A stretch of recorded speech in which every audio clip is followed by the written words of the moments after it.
Okay, तो आज का topic of discussion is in depth analysis of Pidilite industries, right. सबको पता है कि क्या बेचता है, फेविकॉल, बट हम लोग आज समझने वाले कि सिर्फ वो फेविकॉल नहीं बेचता है, there are a lot more products apart from gums and adhesives, ठीक है।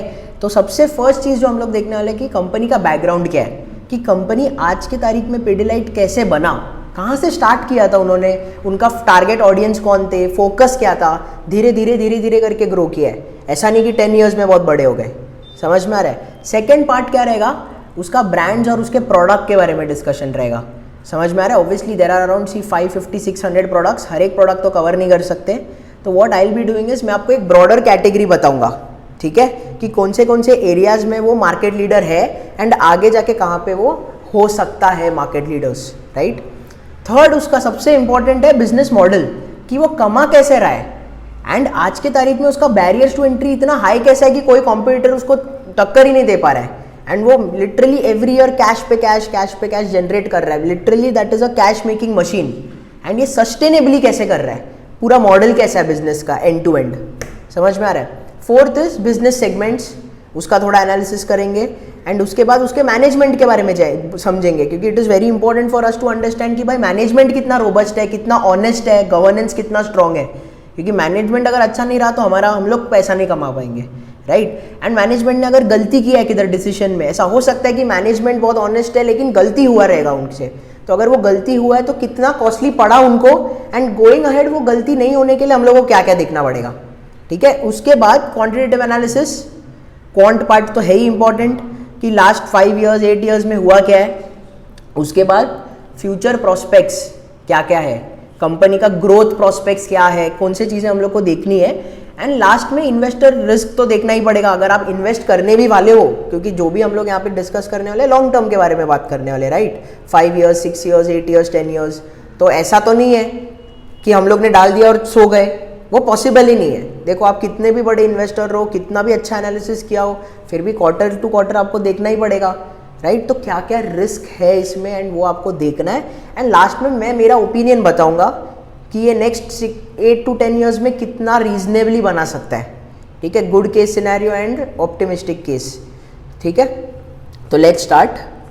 ओके, तो सबसे पहले अबाउट दी कंपनी के बारे में। कंपनी स्टार्ट कब हुआ था, इनकॉर्पोरेट कब हुआ था, 1959 में हुआ था। अभी है ना, समझो वो टाइम पे जब उन्होंने चालू किया था उसके पहले, अभी तो सबको पता है कि फेविकॉल मिलता है, राइट, वाइट सिंथेटिक गम है। इसके पहले क्या होता था, 1959 के पहले एनिमल फैट का ग्लू मिलता था, ठीक है। उसका जो एडिसिव पावर है वो इतना स्ट्रांग नहीं था। तो सबसे फर्स्ट चीज़ इन्होंने क्या किया, मार्केट लिटरली डिसरप्ट किया। पहले एनिमल फैट मिलता था, उन्होंने क्या किया, सिंथेटिक रेजिन वाइट कलर का जो फेविकॉल गम है, राइट, वो उन्होंने स्टार्ट किया। क्या किया उन्होंने, बहुत टारगेट फोकस रखा, ऐसा नहीं था कि बहुत 2-3 प्लांट्स डाल दिए, उन्होंने छोटा सा फैक्ट्री डाला, स्टार्ट किया। उनको पता था कि सबसे ज़्यादा प्रॉब्लम और सबसे ज़्यादा टारगेट ऑडियंस उनका कौन है, कारपेंटर्स। वो कंज्यूमर के पास नहीं गए सबसे पहले, ना बिल्डिंग के कंस्ट्रक्शन ओनर्स के पास नहीं गए, उनको पता था कि काम कौन करने वाला है, कारपेंटर्स करने वाले, मेसन्स करने वाले, बराबर। तो वो उनके पास गए, समझा, उनका प्रॉब्लम समझा एंड उसके हिसाब से उन्होंने प्रोडक्ट बनाया। तो उनका फोकस क्या था कि उनका जो पेन पॉइंट्स है उसको ठीक करो एंड फोकस सिर्फ और सिर्फ एक प्रोडक्ट पे रखो, समझ में आ रहा है, ये बहुत ही ज़्यादा इंपॉर्टेंट है। एंड लिटरली 4.5 ईयर्स उन्होंने सिर्फ वही किया। फिर जैसे उनका बिजनेस बढ़ा, उन्होंने फर्स्ट मैन्युफैक्चरिंग प्लांट कब डाला, 1963 में डाला। उसके बाद 1984, मतलब 1959 से 1984 मतलब कितना, ऑलमोस्ट 25 ईयर्स। 25 ईयर्स उन्होंने सिर्फ किसको फोकस किया, इंटरमीडियरीज को, मतलब क्या, कारपेंटर्स, वुड वर्कर्स, मेसन्स, उन्हीं को किया। यानी कि 25 साल अगर आप कर रहे हो एंड इतना अच्छे से ग्रो कर रहे हो, आप मुझे बताओ उनको ट्रस्ट बिल्डअप होगा कि नहीं होगा। कभी भी कारपेंटर का कुछ भी प्रॉब्लम रहेगा, कौन सॉल्व करेगा, पिडिलाइट, बराबर, फेविकॉल। तो वो लोग किसके पास जाएंगे, पिडिलाइट के पास। अभी बाद में धीरे धीरे 1984 में कंज्यूमर भी चालू हो गया उनका प्रोडक्ट्स।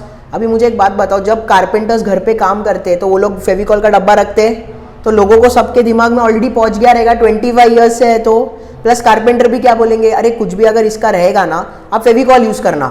कोई भी ये नहीं बोलता ना गम चाहिए। आप अभी आज के तारीख में भी जाते हो दुकान में, आप क्या बोलते हो, गम चाहिए, ग्लू चाहिए बोलते हो क्या, फेविकॉल, फेविस्टिक, फेविक्विक ही बोलते हो ना, मुंह से ही वैसा निकलता है। वो तो ऑब्वियसली उनका ब्रांडिंग बहुत कुछ है, पर उन्होंने चालू कहाँ से किया देखो, बहुत हम्बल बिगनिंग्स था उनका। 25 ईयर्स उन्होंने एक ही प्रोडक्ट पे फोकस किया। फिर उनका कंज्यूमर डिवीजन चालू हुआ, फिर उनको 30 ईयर्स के बाद सब इतना अच्छा होने के बाद उनको लगा कि अभी हम लोगों को ब्रांडिंग करना है, राइट। तो 1990 में Pidilite as a brand start हुआ, समझ में आ रहा है। उसके पहले एक ही था प्रोडक्ट फेविकॉल, और फिर कंज्यूमर का चालू किया था। उसके बाद उन्होंने पिडिलाइट ब्रांड डाला, उसके अंदर काफ़ी सारे प्रोडक्ट्स डालने लग गए एंड एक फुल फ्लेजेड कॉर्पोरेट ऑफिस चालू हुआ पूरा प्रॉपर, ठीक है। 1993 में 3 ईयर्स पोस्ट दैट क्या किया, लिस्ट किया। कितने पे लिस्ट किया IPO, 60 करोड़। आज के तारीख में कितना है उसका मार्केट कैप, 1 लाख करोड़ के ऊपर चल रहा है। तो आप देख लो कि कितना गुना लोगों ने कमाया।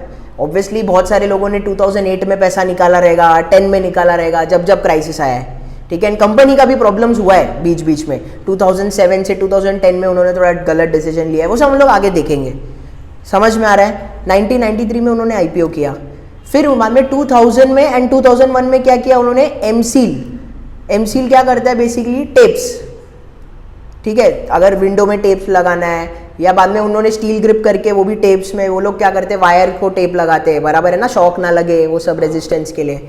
2001 में क्या किया, डॉक्टर फिक्सिट। डॉक्टर फिक्सिट मतलब क्या, कभी भी आपके घर पे प्रॉब्लम होता है वाटर लीकेज का, तो क्या करते हो, डॉक्टर फिक्सिट। कौन करता है, ये प्लम्बर्स आके वो लोग वो यूज़ करते हैं, डॉक्टर फिक्सिट ही यूज़ करते हैं मेजॉरिटी लोग, समझ में आ रहा है। उसके बाद 2002 में अगर आप देखोगे, ये दो डेलिबरेटली मैंने ये दो पिक्चर लिया, हर एक 90s किड्स एंड 2000 किड्स को पता रहेगा ये, बराबर है कि नहीं।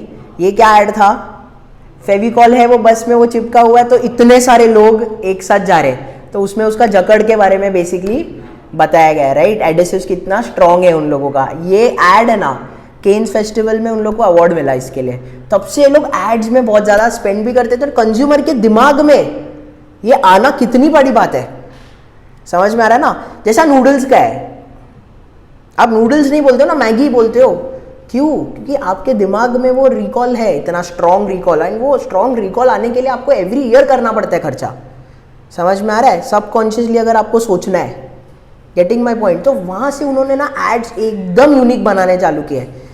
आफ्टर दिस सेशन ना आप एक बार पिडिलाइट के यूट्यूब पे जाके देखना, उनके वेबसाइट हो या उनके चैनल में जाके देखना, इतना यूनिक एड्स है।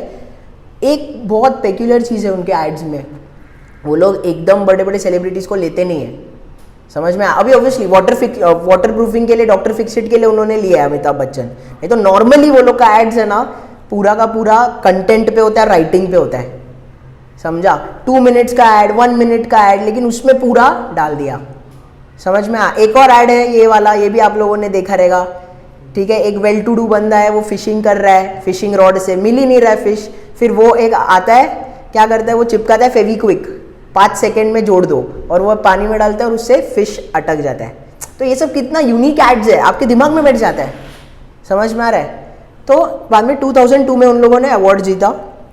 2004 में रॉफ करके एक ब्रांड है, वो एक्वायर किया। अभी मैं डेलिबरेटली 2004 तक ही गया हूँ, पॉइंट बीइंग मेरे को फोकस करना है उनके मोनोपलीज पे, ठीक है। ऑब्वियसली देखो प्योर मोनोपली अभी तक किसी में नहीं है उनका, बट ये उनका 4-3 प्रोडक्ट है जिसमें वो लोग मार्केट लीडर्स है। किसमें, डॉक्टर फिक्सिट, एमसील, फिर फेविकॉल में सब कुछ आ जाता है, फेविस्टिक, फेविक्विक, सब कुछ, एंड रॉफ। समझ में आया आपको। उसके बाद नेक्स्ट वाला पॉइंट देखेंगे, तो अभी नेक्स्ट इसमें हम लोग देखेंगे ब्रांड्स एंड उसका प्रोडक्ट्स, ठीक है। There are more than 600 products. तो मैंने क्या किया है, ब्रॉडर कैटेगरी बनाया है। देर आर 6 कैटेगरीज ऐसे मैंने बनाया, adhesives, sealants, waterproof, tiles and stones, hobby ideas and others करके एक डाला है। एडेसिव्स मतलब उसमें क्या क्या आ जाएगा, फेविकॉल आ गया, फेविक्विक आ गया। अभी फेविक्विक जैसा ही या उससे थोड़ा स्ट्रॉन्गर वर्जन है एरलडाइट करके, उनको इन्होंने एक्वायर किया, वो हम लोग आगे डिस्कस करेंगे डिटेल में। एक है फेविगम जो किड्स के लिए रहता है, तो नॉन टॉक्सिक है वो, ठीक है। ऑब्वियसली इसके अलावा और बहुत सारे प्रोडक्ट्स है, फेविकॉल के अंदर भी बहुत सारे प्रोडक्ट्स है, फेविकॉल SH, MR, मरीन, बहुत सारा आ जाता है, ठीक है। तो बट मैंने आपको ब्रॉडर कैटेगरी बता दिया एडेसिव्स। वैसे ही सीलेंट्स है, जैसा मैंने बोला एमसील और स्टील ग्रिप, ये भी बताया था, टेप्स। उसके बाद वाटरप्रूफिंग मतलब डॉक्टर फिक्सिट, ऐसे समझना है, सिंपल। उसके बाद टाइल्स एंड स्टोन, अभी ये बहुत इंपॉर्टेंट है, आपको ये समझना है। रॉफ कब आया, अभी है ना कैसा हो जाता है, कभी भी कोई भी पानी रहता है ना, मतलब आप ऐसे समझ लो कि वॉशरूम है, वॉशरूम में ना अगर आप टाइल्स डालोगे तो है ना उसका ज़्यादा टिकता नहीं है वो।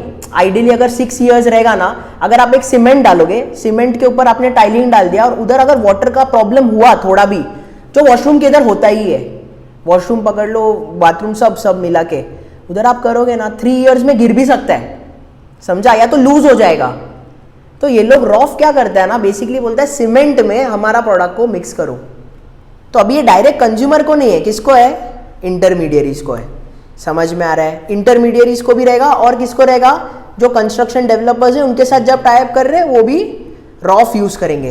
रॉफ का टैगलाइन ही वो है कि मगर की जकड़। समझ में आया आपको, पक्का। इन लोगों का ना जो मार्केट लीडर है ना, 70% मार्केट लीडर वो एडेसिव्स और सीलेंट्स पे, समझा, अराउंड 60% वाटर प्रूफिंग पे। एंड ये जो है रॉफ वो अभी आ रहा है। हॉबी आइडियाज, रंगीला ब्रांड जो कलर पेंटिंग करते स्कूल के स्टूडेंट्स, बराबर है, वो लोग के लिए रंगीला। फेविक्रिल मतलब प्रॉपर प्रोफेशनल लोग भी यूज करते हैं फेविक्रिल, समझा। फेविक्रिल में कलर्स भी आता है। फेविक्रिल हम लोग गम जैसा भी एक, देखो फेविक्रिल के अंदर भी प्रोडक्ट्स हैं, एक कलर का प्रोडक्ट है तो एक गम का प्रोडक्ट है जो एम्ब्रॉयडरी के लिए यूज होता है एपेरल्स में, फीमेल एपेरल्स के ऊपर। समझ में आया आपको। फिर अदर्स के अंदर है ना, मैंने सब छोटे छोटे प्रोडक्ट्स डाले जो मे बी फ्यूचर में अच्छा होगा, आज के तारीख में इतना सिग्निफिकेंटली उनसे रेवेन्यू नहीं आता है। तो मैंने कैसा डाला है, मोटोमैक्स। मोटोमैक्स आपने सुना रहेगा, वो कार में शाइन करने के लिए, पॉलिश करने के लिए जो करते हैं ये लोग, उसमें भी है वो मोटोमैक्स, इन्हीं का है। फिर वुड फिन करके, वुड फिनिशेस में कोटिंग्स जो लगता है ना, हाई एंड वुड रहता है, उसमें भी हम लोग को फिनिशिंग तो देना पड़ता है ना, डायरेक्ट वुड थोड़ी चिपकाते, उसमें फिनिशिंग देना पड़ता है। कौन कर सकता है, ये लोग कर सकते हैं, वुड फिन। एंड इन्होंने एक्विजिशन भी किया है, वो मैं आगे बात करूंगा उसके बारे में। एंड एक और प्रोडक्ट है जो यहाँ पे मैंने डाला नहीं है, टर्मिनेटर करके, जो बेसिकली क्या करता है, फर्नीचर में टर्माइट्स लगते हैं ना, वो हटाने के लिए इन लोगों ने टर्मिनेटर करके भी एक प्रोडक्ट है। हैविंग सेड दैट, ये 3 इतना ज़्यादा रेवेन्यूज अभी जनरेट नहीं कर रहे हैं। समझ में आया आपको प्रोडक्ट्स जाना भी। इसके बाद हम लोग क्या देखेंगे, उसका बिजनेस मॉडल एंड उसका सस्टेनेबल एडवांटेजेस। ठीक है, ठीक है। अभी आगे हम लोग बिजनेस मॉडल एंड उसका सस्टेनेबल एडवांटेज के बारे में जानेंगे। ये काफ़ी इंपॉर्टेंट स्लाइड्स है, 1, 2, 3, 4 इसके आगे के। सबसे फर्स्ट है ना, यहाँ पे मैं 3 सेगमेंट में कंपनी ने इसको क्लासीफाई किया है। सबसे फर्स्ट है उनका कोर सेगमेंट। कोर सेगमेंट मतलब सबसे पहले जो उन्होंने चालू किया था, जिसमें वो ऑलरेडी मार्केट लीडर है। ठीक है, फॉर एग्जाम्पल कोर में क्या आ रहा है उन लोगों का, एडेसिव्स और सीलेंट्स। ठीक है, तो फेविकॉल हो गया, फेविकॉल एमआर हो गया, एमसील हो गया, फेविक्रिल हो गया, एरलडाइट हो गया। एरलडाइट भी एडेसिव्स में ही आता है, राइट। तो कोर में उन लोग का 70% मार्केट शेयर ऑलरेडी है। अभी इसके बाद आगे के स्लाइड में मैं बताऊंगा कि कोर सेगमेंट को ये लोग का क्या प्लान है ग्रो करने का, कैसे ये लोग ग्रो कराएंगे ये सेगमेंट को। ठीक है, सेकंड है उनका ग्रोथ सेगमेंट। ग्रोथ सेगमेंट में सबसे सिंपल आपको याद रखना है वाटर प्रूफिंग। ठीक है, वाटर प्रूफिंग मतलब कौन, डॉक्टर फिक्सिट। अभी आप सपोज फाइनल कंज्यूमर हो, इंडिविजुअल होम्स हो गया या ऐसा घर हो गया, क्लासरूम हो गया, उधर क्या होता है, कभी भी कुछ वाटर लीकेज होता है तो आप प्लम्बर को बुलाते हो, राइट। वॉशरूम के इधर कुछ भी प्रॉब्लम हुआ, बराबर है, या अगर यहाँ पे भी कुछ रहेगा तो आप प्लम्बर को बुलाओगे, बोलेगे यार वाटर लीकेज हो रहा है, तो क्या करेंगे वो लोग, आपको डॉक्टर फिक्सिट से ठीक कराएंगे, राइट। इसको हम लोग बोलते हैं B2I या B2C, business to intermediaries. Intermediaries कौन है, प्लम्बर्स, राइट। अभी एक होता है कि फॉर एग्जाम्पल यहाँ पे मैंने एक और लिखा हुआ है नीना परसेप्ट करके, राइट। नीना परसेप्ट है ना बेसिकली एक कंसल्टेंट है एंड सर्विस प्रोवाइडर है वाटर प्रूफिंग का। ठीक है, कौन कौन ओन करता है, वो पिडिलाइट ओन करता है। तो कैसे होता है, फॉर एग्जाम्पल मैं ऐसे समझाता हूँ। अगर एक सपोज कोर्ट बना रहे हम लोग, ठीक है, टेनिस कोर्ट ले लो या एक्चुअल कोर्ट रूम ले लो या कोई भी इंस्टीट्यूशन ले लो ना, फैक्ट्री ले लो आप, कोई भी एक बड़ा कंस्ट्रक्शन ले लो, उसमें लीकेजेस होने का चांस है कि नहीं, तो उसके लिए भी तो वाटर प्रूफिंग चाहिए। यहाँ पे वो कंपनीज क्या प्लम्बर से नहीं बात करेंगे ना, उन लोगों को अभी सपोज इंटीरियर डेकोरेटर चाहिए तो आप एक आर्किटेक्ट से जाओगे, कंपनी के पास जाओगे ना जो आपको एंड टू एंड पूरा सर्विस देता है, बराबर है कि नहीं। वैसे वाटर प्रूफिंग का end to end services, consultants and जो प्रोडक्ट्स है कौन देता है, नीना परसेप्ट। समझ में आ रहा है। तो ग्रोथ में हम लोग उस चीज पे फोकस करने वाले हैं। आगे के स्लाइड में जब मैं ग्रोथ के बारे में बोलूंगा मैं वाटर प्रूफिंग के बारे में बोलूंगा। वैसे ग्रोथ में ICA पिडिलाइट भी आता है वुड, वो अपना वुड कोटिंग्स के ऊपर, जो प्रीमियम वुड कोटिंग्स होता है ना, किधर भी आप मॉन्यूमेंट्स ले लो, कुछ भी ले लो जिसमें भी आपको कोटिंग करना रहेगा, वो ICA पिडिलाइट करते हैं, बट वो हम लोग आगे देखेंगे क्योंकि वो अभी इतना ग्रो नहीं हुआ है। वाटर प्रूफिंग अभी ग्रोथ स्टेज पे है, तो हम लोग उसके बारे में बात करेंगे, ठीक है। Third is pioneer. पायोनियर में आ गया हमारा रॉफ टाइल एडिसिव, राइट, क्योंकि वो भी बहुत छोटा मार्केट है आज के तारीख में, बराबर है कि नहीं। कितने लोगों को पता है कि भाई वाटर जब जहाँ पे वॉशरूम होता है, जहाँ पे या बाथरूम होता है, वहाँ पे हम लोग सिर्फ सीमेंट के साथ टाइलिंग नहीं करना चाहिए, गिरने का चांसेस है मॉइस्चर के वजह से। कितने लोगों को पता है? नहीं पता है कि नहीं। क्लीनर्स होते, बहुत सारा चीज़ होता है, टेक्निकलिटीज जो हम पता ही नहीं है लोगों को, तो मार्केट उसका बहुत छोटा है। सिमिलरली वाटर प्रूफिंग का भी कितने लोग वाटर प्रूफिंग कराते हैं? आपके घर पे आपने स्टार्टिंग में जब ठीक कराया था वाटर प्रूफिंग कराया नहीं रहेगा, समझ में आ रहा है। तो वो हम लोग आगे देखेंगे कि कितना ज़्यादा स्कोप है, एंड ऑब्वियसली उसमें फिर स्कोप है तो कंपटीशन भी होगा, तो उसके बारे में भी बात करेंगे। समझ में आ रहा है। 3 मेन सेगमेंट जहाँ पे हम लोग फोकस कर रहे हैं।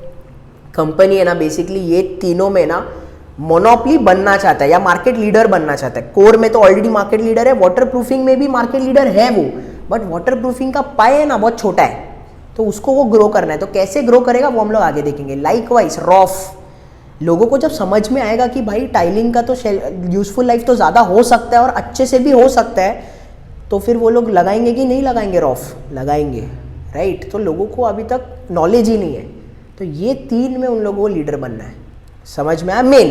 उसके बाद मैंने अदर प्रोडक्ट्स ये सब बताया था, सही है, ठीक है। अभी हम लोग है ना इसका बिजनेस मॉडल समझते हैं। सबसे पहले मैंने क्या बोला था, कंपनी ने फोकस किस पे किया था, कौन उसका टारगेट ऑडियंस था? इंटरमीडियरीज, जैसे कारपेंटर्स, वुड मेकर्स, उसके बाद मेसन्स जो कंस्ट्रक्शन में काम करते हैं, लेबरर्स हो गए, फिर प्लम्बर्स हो गए, ये लोग, बराबर। तो सबसे फर्स्ट चीज़ है ना स्विचिंग कॉस्ट लिखा है मैंने।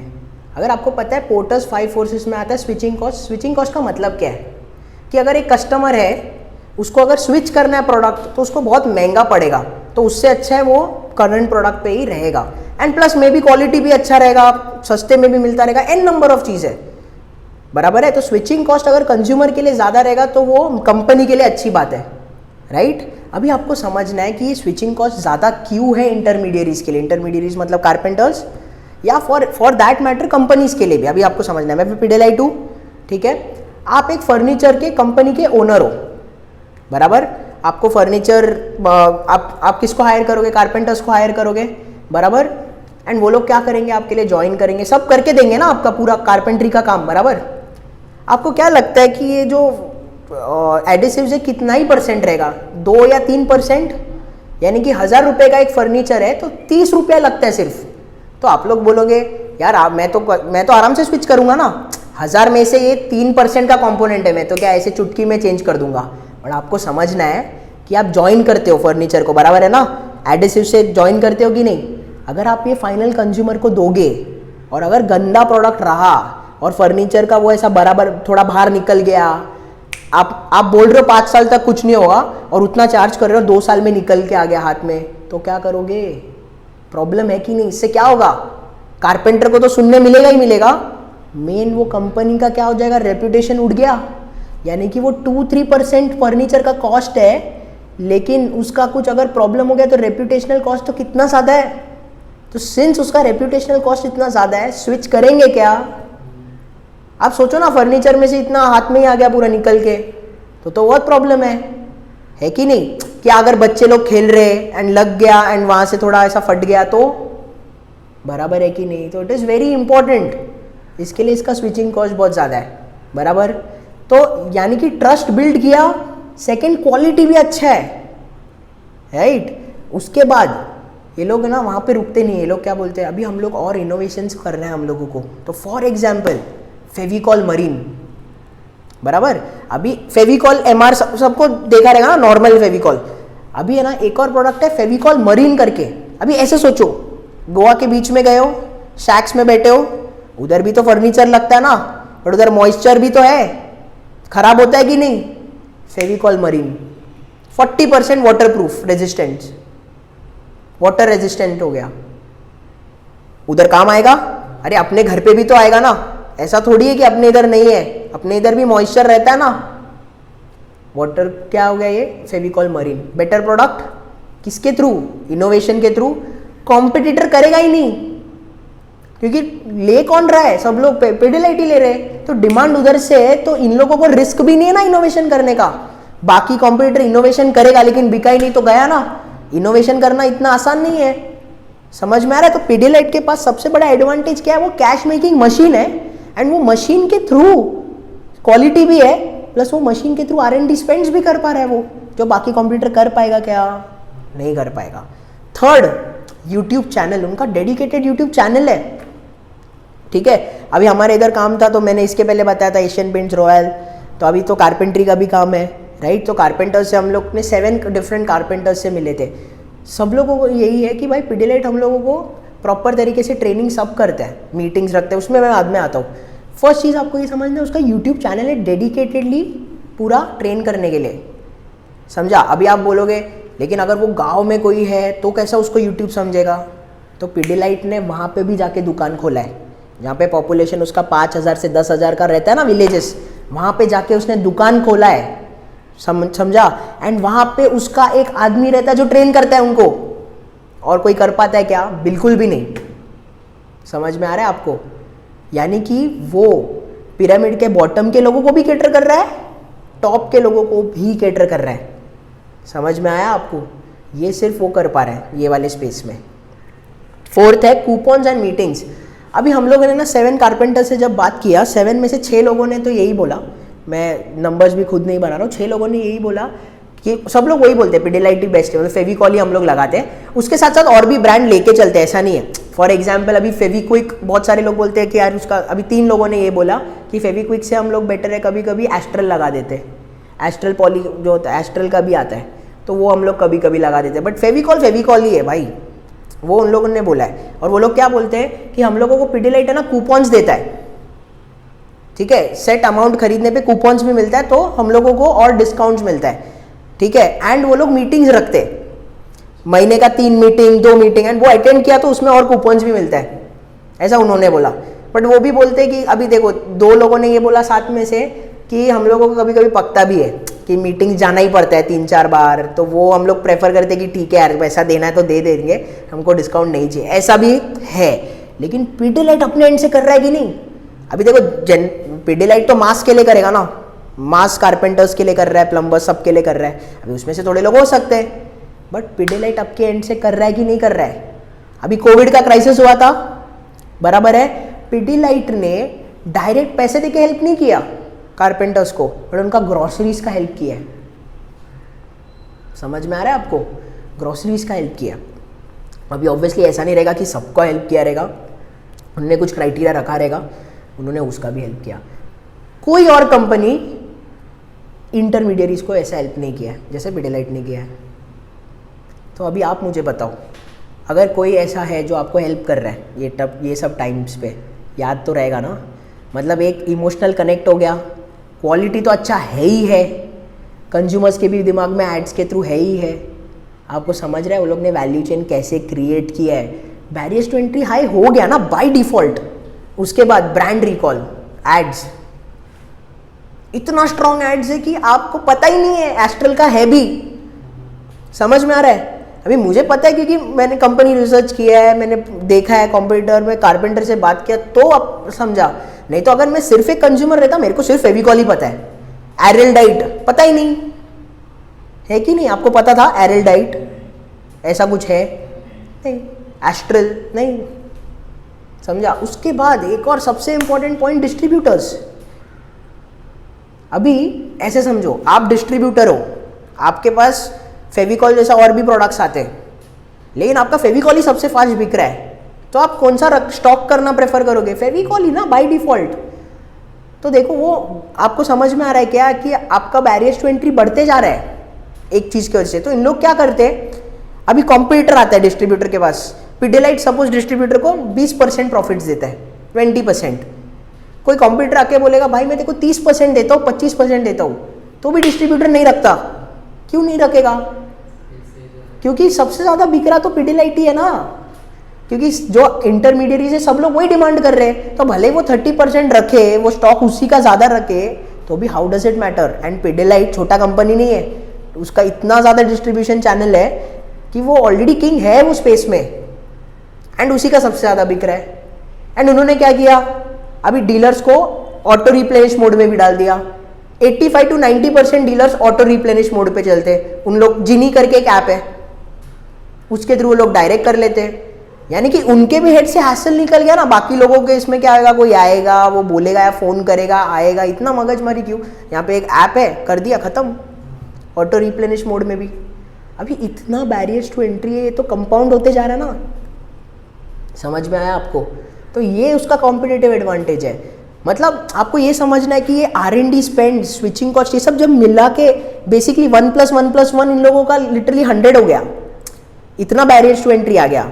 स्विचिंग कॉस्ट, R&D करेगा ही नहीं ना कॉम्पिटिटर, उसको टेंशन है पहले तो डिस्ट्रीब्यूटर लेगा नहीं, प्लस अगर उसने उतना खर्चा किया लॉस हुआ तो बेयर कौन करेगा, खत्म। इन लोगों के पास कैश मेकिंग मशीन है, यहाँ से पैसा आया R&D में डाल दिया, जो हम लोग आगे देखेंगे, फिर भी वो लोग प्रॉफिट में। समझ में आ रहा है ये क्यों पॉसिबल हुआ? क्योंकि वो लोग इतने ईयर्स से वो कर रहे हैं। जो मैंने सबसे पहला पॉइंट आपको बोला था, 25 ईयर्स एक ही चीज़ पे फोकस किया उन्होंने, समझा?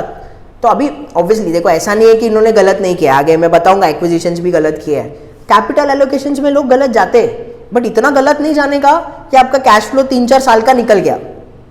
इसके लिए मैं हमेशा आपको बोलता हूँ कि कभी भी है ना, एक्विजिशन करने के थ्रू अगर कोई बड़ा हो रहा है ना, तो आइडियली उसको नेगेटिव लाइट में देखते हैं। पिडिलाइट भी होता है, समझा आपको, बट वो कितना कमाता है और उसके परसेंटेज में कितना वो डाल रहा है, वो अगर कम है ना, तो हाउ डज इट मैटर उतना, अगर वो अपने कोर कॉम्पिटेंसी से बहुत पैसा कमा रहा है तो। मैं ये नहीं बोल रहा है कि ऐसे करते रहना चाहिए, वो हम लोग आगे बात करेंगे। समझ में आया?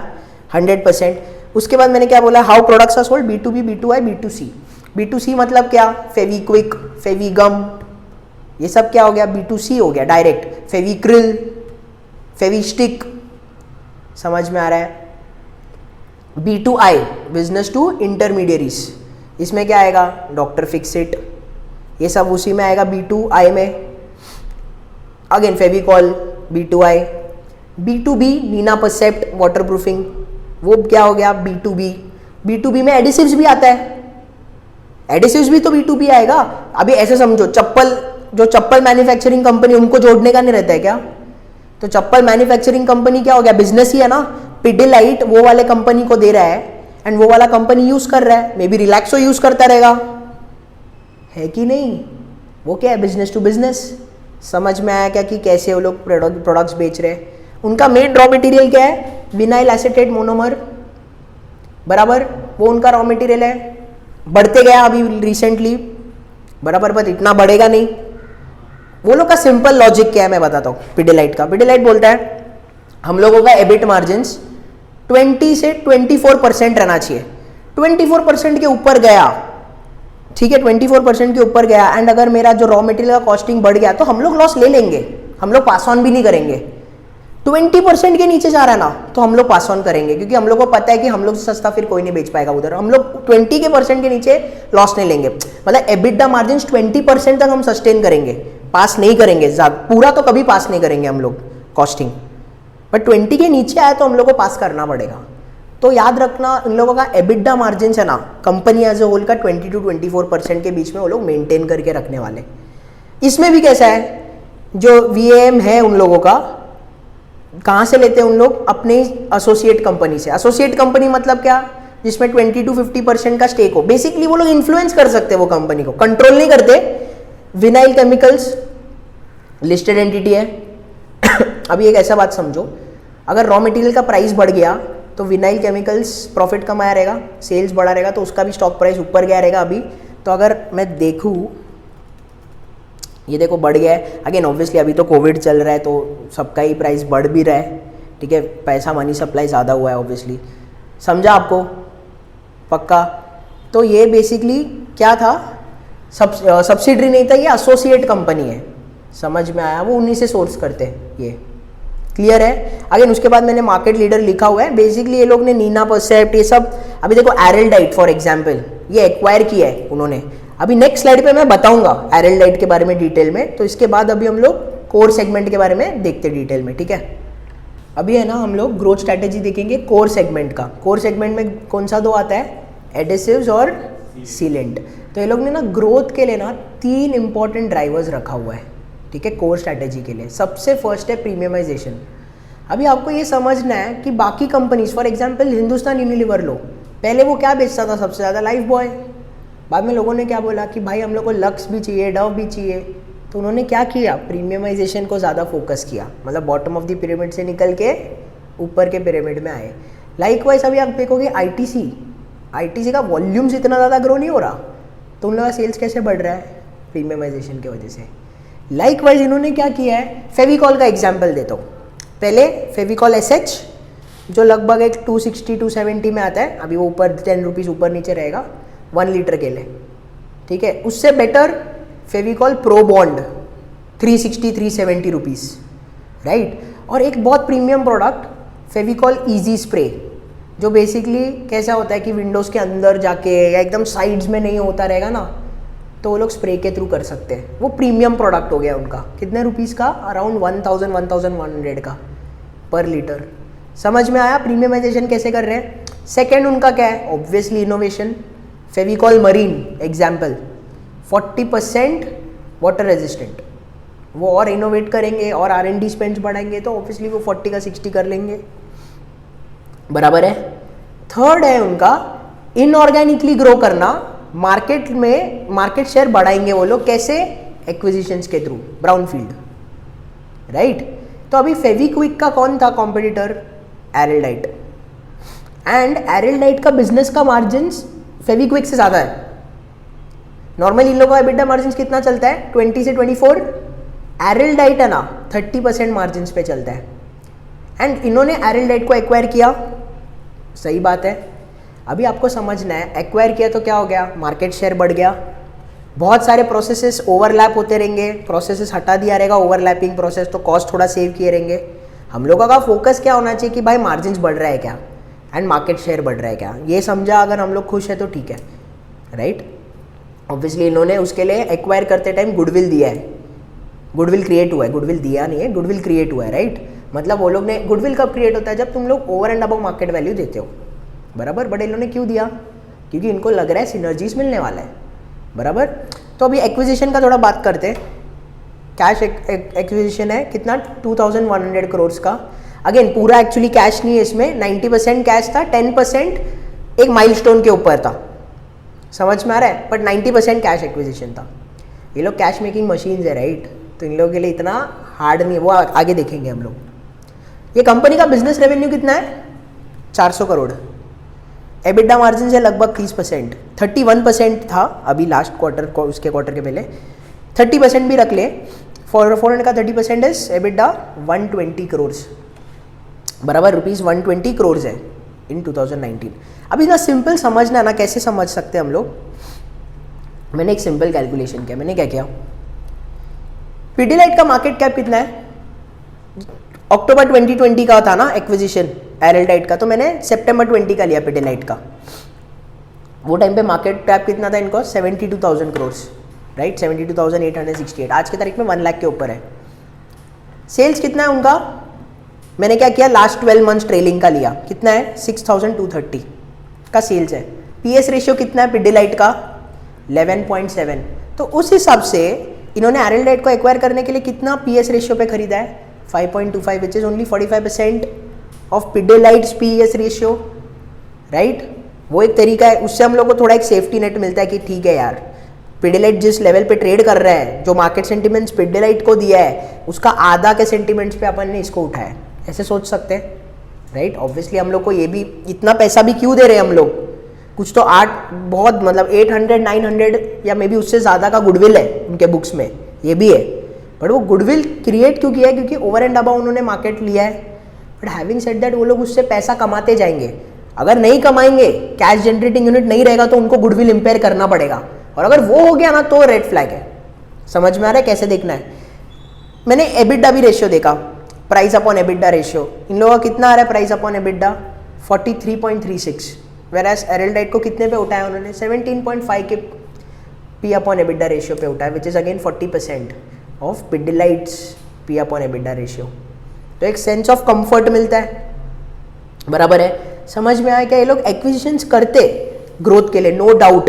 And ideally acquisitions is not the way to go, but you have to understand ये लोग एक्विजिशन कर रहे हैं। अगर समझो, ऐसा समझो, अगर ये लोग 100 रुपया कमा रहे अपने कोर बिजनेस से कैश में, कैश में, प्रॉफिट्स का बात नहीं कर रहा हूँ, CFO 100 और उसका 20% अगर वो एक्विजिशन के लिए लगा रहे या 10% लगा रहे तो क्या प्रॉब्लम है? मतलब ऐसा तो नहीं हो जाएगा ना एक्विजिशन फेल हुआ तो कंपनी गिर जाएगी।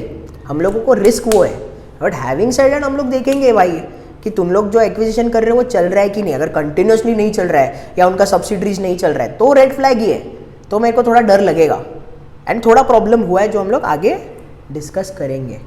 क्लियर है ये पॉइंट? अभी हम लोग नेक्स्ट सेगमेंट देखते हैं, ग्रोथ सेगमेंट। ठीक है, ग्रोथ सेगमेंट में क्या है? वाटर प्रूफिंग, और पायनियर में क्या था? रॉफ, बराबर। अभी ग्रोथ सेगमेंट में वाटर प्रूफिंग है। वाटर प्रूफिंग मतलब डॉक्टर फिक्सिट, राइट। अभी आपको समझना है, सबसे फर्स्ट चीज़ है कि वाटर प्रूफिंग का नॉलेज ही बहुत लोगों को नहीं है। मतलब 10 में से सबसे बेस्ट ना केस सिनेरियो ये है कि 4 ही लोग कर रहे हैं आज के तारीख में। ये भी बेस्ट केस ले रहे हैं वो लोग, अभी एग्जैक्ट पता नहीं है, बट ऑन एन एवरेज वो बोल रहे हैं कि एट दी बेस्ट 10 घरों में से ना सिर्फ 4 घर ऐसे रहेंगे जो वाटर प्रूफ्ड है। यानी कि मार्केट का साइज ही छोटा है, उसमें वो लोग 60% मार्केट लीडर है। बट वो लोग का टारगेट ये नहीं है कि 4 में से 3 घर पे पहुंचे, 4 में से 4 घर पे पहुंचे, वो उनका टारगेट नहीं है। उनका टारगेट क्या है कि भाई अभी 10 में से 4 लोगों को पता है ना, 10 में से 6-8 लोग तक पहुंचेंगे तो मार्केट का जो साइज है, पाए है, वही बढ़ जाएगा, और उसमें तो वो लोग ऑलरेडी मार्केट लीडर है ना। समझ में आ रहा है? मतलब प्रॉब्लम कंपटीशन का नहीं है इधर वाटर प्रूफिंग में, प्रॉब्लम किस चीज का है? Non consumption. भाई लोगों को पता ही नहीं है, नॉलेज ही नहीं है। तो इस केस में ना इट इज एक्चुअली बेटर कि कॉम्पिटिटर्स भी आए, वो सबको हेल्प करेगा। कैसे? कॉम्पिटिटर्स आएगा तो लोगों को नॉलेज तो आएगा, है कि नहीं? तो अभी बहुत लोग बोल रहे हैं कि यार एशियन पेंट्स बहुत बड़ा कॉम्पिटिटर है, पेंट इंडस्ट्री इससे बड़ा है, बराबर। बर्जर है, अभी ये पेंट में कैसा है कि स्मार्ट केयर करके आ गया है। फॉर एग्जाम्पल अभी सपोज मैं घर रिनोवेट कर रहा हूँ, ठीक है, मैं कंज्यूमर हूँ फाइनल, तो मैं क्या कर रहा हूँ, मैं एशियन पेंट्स के थ्रू करा रहा हूँ। एशियन पेंट्स खुद भी कराता है, या मैं अगर किसी से बोल रहा हूँ, तो अगर मेरे को बोलना है कि मेरे को यहाँ पे थोड़ा लीकेज का प्रॉब्लम है, इंडिविजुअल तो ऐसी बात करता है ना, इंडिविजुअल ये तो नहीं बोलता मेरे को वाटर प्रूफ करने का है, वो क्या बोलेगा यहाँ पे लीकेज का थोड़ा इशू है तो वो ठीक करना है। सही बात है। तो है ना, ये भी हो सकता है कि एशियन पेंट्स का ही प्रोडक्ट एक और है स्मार्ट केयर, तो वो बोलेगा आप एशियन पेंट्स का ही कर रहे हो ना, तो स्मार्ट केयर भी लगा लो, वाटर प्रूफिंग हो जाएगा। समझ में आ रहा है? तो ये बहुत बड़ा रिस्क है, ऐसे बहुत लोगों को लग रहा है। ठीक है, पिडिलाइट ने अपना स्टैंड एकदम क्लियर रखा है। पिडिलाइट बोलता है वाटर प्रूफिंग भी 4 तरीके का, 4 सेगमेंट्स है वाटर प्रूफिंग के अंदर। सबसे पहला न्यू कंस्ट्रक्शन। न्यू कंस्ट्रक्शन में क्या क्या आएगा?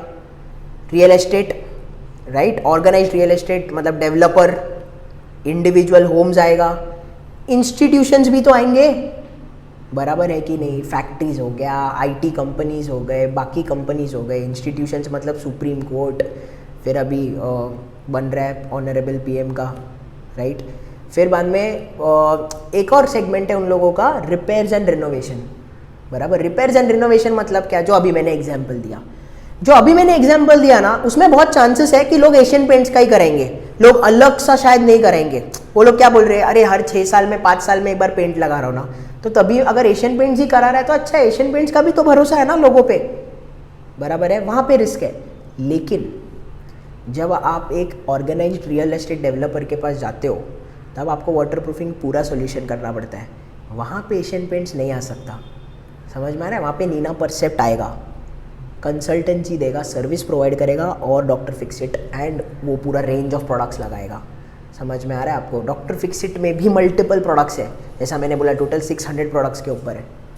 समझ में इधर एशियन पेंट्स कॉम्पीट नहीं कर सकता। सेकेंड, इंस्टीट्यूशंस अगेन नहीं कर सकता कम्पीट। करेगा कहाँ पे कम्पीट? इंडिविजुअल होम्स में एक बार कर सकता है एशियन पेंट्स, क्योंकि पेंट लगा रही है ना, लगा दो। रिपेयर्स एंड रिनोवेशंस में लगा दो, बट इन लोगों का फोकस एरिया तो ये भी तो है ना, और उसमें वो लोग नहीं कम्पीट कर सकते। ठीक है, तो अभी भी लीप्स एंड बाउंड्स ये लोग आगे ही है वाटर प्रूफिंग में। अभी बात ये है कि ये मार्केट ही छोटा है, तो ये लोग बोल रहे हैं कि एशियन पेंट्स आए, बर्जर पेंट्स आए, अच्छा ही है, 10 की जगह 4 है ना, 10 की जगह 6 होगा। और अभी वो 2 लोगों को कर रहे हैं, अगर सेम उनका मार्केट सपोज मार्केट शेयर 60% ही है तो भी 4 लोग तक पहुंच गए ना, 6-7 लोग हैं तो 4 लोग तो पहुंच गए, तो उनका ऑटोमेटिक रेवेन्यू डबल, बराबर। रेवेन्यू डबल हो जाएगा, उनका कॉस्टिंग तो काफ़ी हद तक फिक्स्ड रहेगा, लेवरेज किक इन होगा, सेल्स अगर उनका 10-20% से बढ़ता है तो इनका नेट प्रॉफिट वो सेगमेंट का कितना बढ़ेगा, डबल या 1.5 टाइम्स। समझ में आ रहा है? समझा ना मैं क्या बोल रहा हूँ? क्योंकि फिक्स्ड कॉस्ट ही रहेगा उनका, ऐसा तो नहीं है सेल्स बढ़ेगा तो उनका फिक्स्ड कॉस्ट तो उतना ही रहेगा। तो सेल्स अगर 10% से बढ़ेगा, इनका नेट प्रॉफिट 15% से बढ़ेगा। समझ में आ रहा है? बट ये चीज़ देखना बहुत इंपॉर्टेंट है। नेक्स्ट अभी ऐसा नहीं कि नेक्स्ट ईयर ही वाटर प्रूफिंग बढ़ जाएगा, क्योंकि आपको समझना है इंडिया 130-140 करोड़ बराबर है कि नहीं, उसमें लोगों को पहुंचाना ये चीज़ टाइम लगने वाला है। शॉर्ट टर्म आप सोच रहे हो तो भूल जाओ। समझ में आया आपको ये वाला सेगमेंट परफेक्टली? कुछ डाउट है? उसके बाद नेक्स्ट सेगमेंट पे आते हैं, पायनियर सेगमेंट। पायनियर सेगमेंट में क्या है? रॉफ, बराबर। अभी रॉफ का क्या है, यहाँ पे देखो फोटोज में ही सब सेल्फ एक्सप्लेनेटरी है। टाइल्स एंड स्टोन्स का इंस्टॉलेशन है, ठीक है, वुड का नहीं, किसका? टाइल्स एंड स्टोन्स, बराबर है ना। बहुत घर पे स्टोन्स के इसमें भी तो करते, टाइलिंग भी करते। अभी क्या होता है ना, आपको समझना है आज की तारीख में सिर्फ और सिर्फ 9% है जो रॉफ ने कैप्चर किया है, बाकी पूरा 91% अभी भी सीमेंट में ही चला रहे, बराबर है ना। आपके घर पे या आपके दोस्त लोग के घर पे आप एक बार जाके देखो, जिधर मॉइस्चर है, टाइलिंग कितना परफेक्ट है करके, चांसेस है कि कभी कुछ टूटा रहेगा अगर बराबर ध्यान नहीं दिया है, बराबर है। तो वो लोग क्या बोल रहे, रॉफ मिक्स करो उसके साथ, ठीक है। अब यहाँ पे झूला लगाने का है आपको, झूला लगाने के लिए भी ऊपर चाहिए ना, तो वो सीमेंट से मत लगाओ, सिर्फ रॉफ के साथ चिपकाओ, नहीं आएगा बाहर। समझा आपको? Vertical tiles. अभी बहुत बार होता है कि नीचे यहाँ पे जो टाइल्स रहते हैं उसको आपको चेंज करना है, तो नॉर्मली अभी तक क्या होता था, इसको तुड़वा के लगाते थे, राइट, या तो इसके ऊपर लगाते थे सीमेंट के साथ। लेकिन वो उसके ऊपर अगर सीमेंट के साथ डायरेक्ट लगाएंगे ना तो चांसेस है कि वो हिले, अगर बराबर नहीं किया तो। रॉफ से करो, आपका वो भी problem solve. Under tile water proofing solutions, rough and doctor Fixit का 2 सॉल्यूशंस रहेगा प्रोडक्ट्स। आपको समझ में आ रहा है? वो लोग दोनों, ऐसा तो नहीं है सिर्फ रॉफ ही डालेंगे, दोनों भी करेंगे। समझ में आ रहा है आपको? 100%। ग्राउट्स मतलब समझा क्या? टाइलिंग 2 टाइल्स के बीच में भी तो आता है, देखो वो लाइनर्स जो है वो देखो खराब हो जाता है, ब्राउन कलर हो जाता है, उसका भी आप कलर्स लगा सकते हो।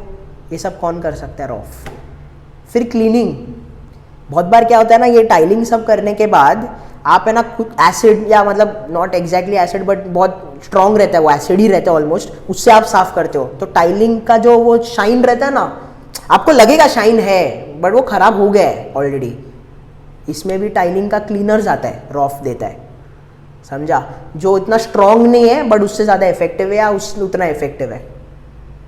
समझ में आ रहा है? तो ये लोग है ना एक बेसिकली एक नई चीज़ प्रोडक्ट दे रहे हैं, वो लोग एक गैमेट ऑफ प्रोडक्ट्स दे रहे हैं, एंड सब एक साथ यूज़ करेंगे तो ऑब्वियसली आपका बेटर होगा। समझ में आया आपको? 100%। तो अभी 2016-17 में उन्होंने अनलॉक करने का पूरा डिसाइड किया उसको, मतलब प्रॉपर उसको फोकस करके उसको लोगों तक पहुंचाने का, राइट। एडवर्टीजमेंट स्पेंड्स, वो अगर आप देखोगे तो रॉफ का आता है, मगर की झकड़, उसके बहुत सारे एड्स आते हैं, राइट। तो इन लोगों का क्या है कि नेक्स्ट 3 इयर्स में उनका रेवेन्यू उसके थ्रू कितना आना चाहिए, 100 करोड़ के आसपास। यानी कि उसके बाद भी ग्रोथ पोटेंशियल है, लेकिन लॉन्ग पीरियड्स में, नेक्स्ट 1-2 ईयर्स में आप एक्सपेक्ट नहीं कर सकते हो वाटर प्रूफिंग डबल होने वाला है, ये डबल होने वाला है एंड बहुत ज़्यादा फर्क पड़ने वाला है। क्योंकि अगर रेवेन्यू 100 करोड़ भी होने वाला है रॉफ से, इन लोगों का टोटल रेवेन्यूज ही थाउजेंड्स में आता है, 7000 करोड़ पे, तो वो 100 करोड़ ऐसा नहीं कि बहुत ज़्यादा फर्क पड़ने वाला है स्टार्ट में 3-4 ईयर्स, बट अगर 8 ईयर्स 9 ईयर्स में पड़ेगा फ़र्क। समझ में आ रहा है? इसके लिए ये सब क्या होता है, लॉन्ग टर्म होल्ड्स है, क्योंकि उसका कोर तो काफ़ी हद तक उन लोगों का कैसा है, सैचुरेटेड है। 70% मार्केट लीडर है ही वो लोग एडिसिव्स एंड सीलेंट्स पे। वाटर प्रूफिंग में कैसा है, भले ही 60% है, वो पाए बहुत छोटा है, लोगों तक पहुंचेगा तो और बढ़ेगा, राइट। तो ग्रोथ कहाँ पे आता है, वाटर प्रूफिंग एंड ये वाले इसमें रॉफ में, ठीक है। अभी हम लोग बिजनेस सेगमेंट्स में जाते हैं। हम लोग ने पहले भी ब्रॉडर इसमें तो डिस्कस किया ही था, क्या क्या डिस्कस किया था, कोर, ग्रोथ, पायनियर।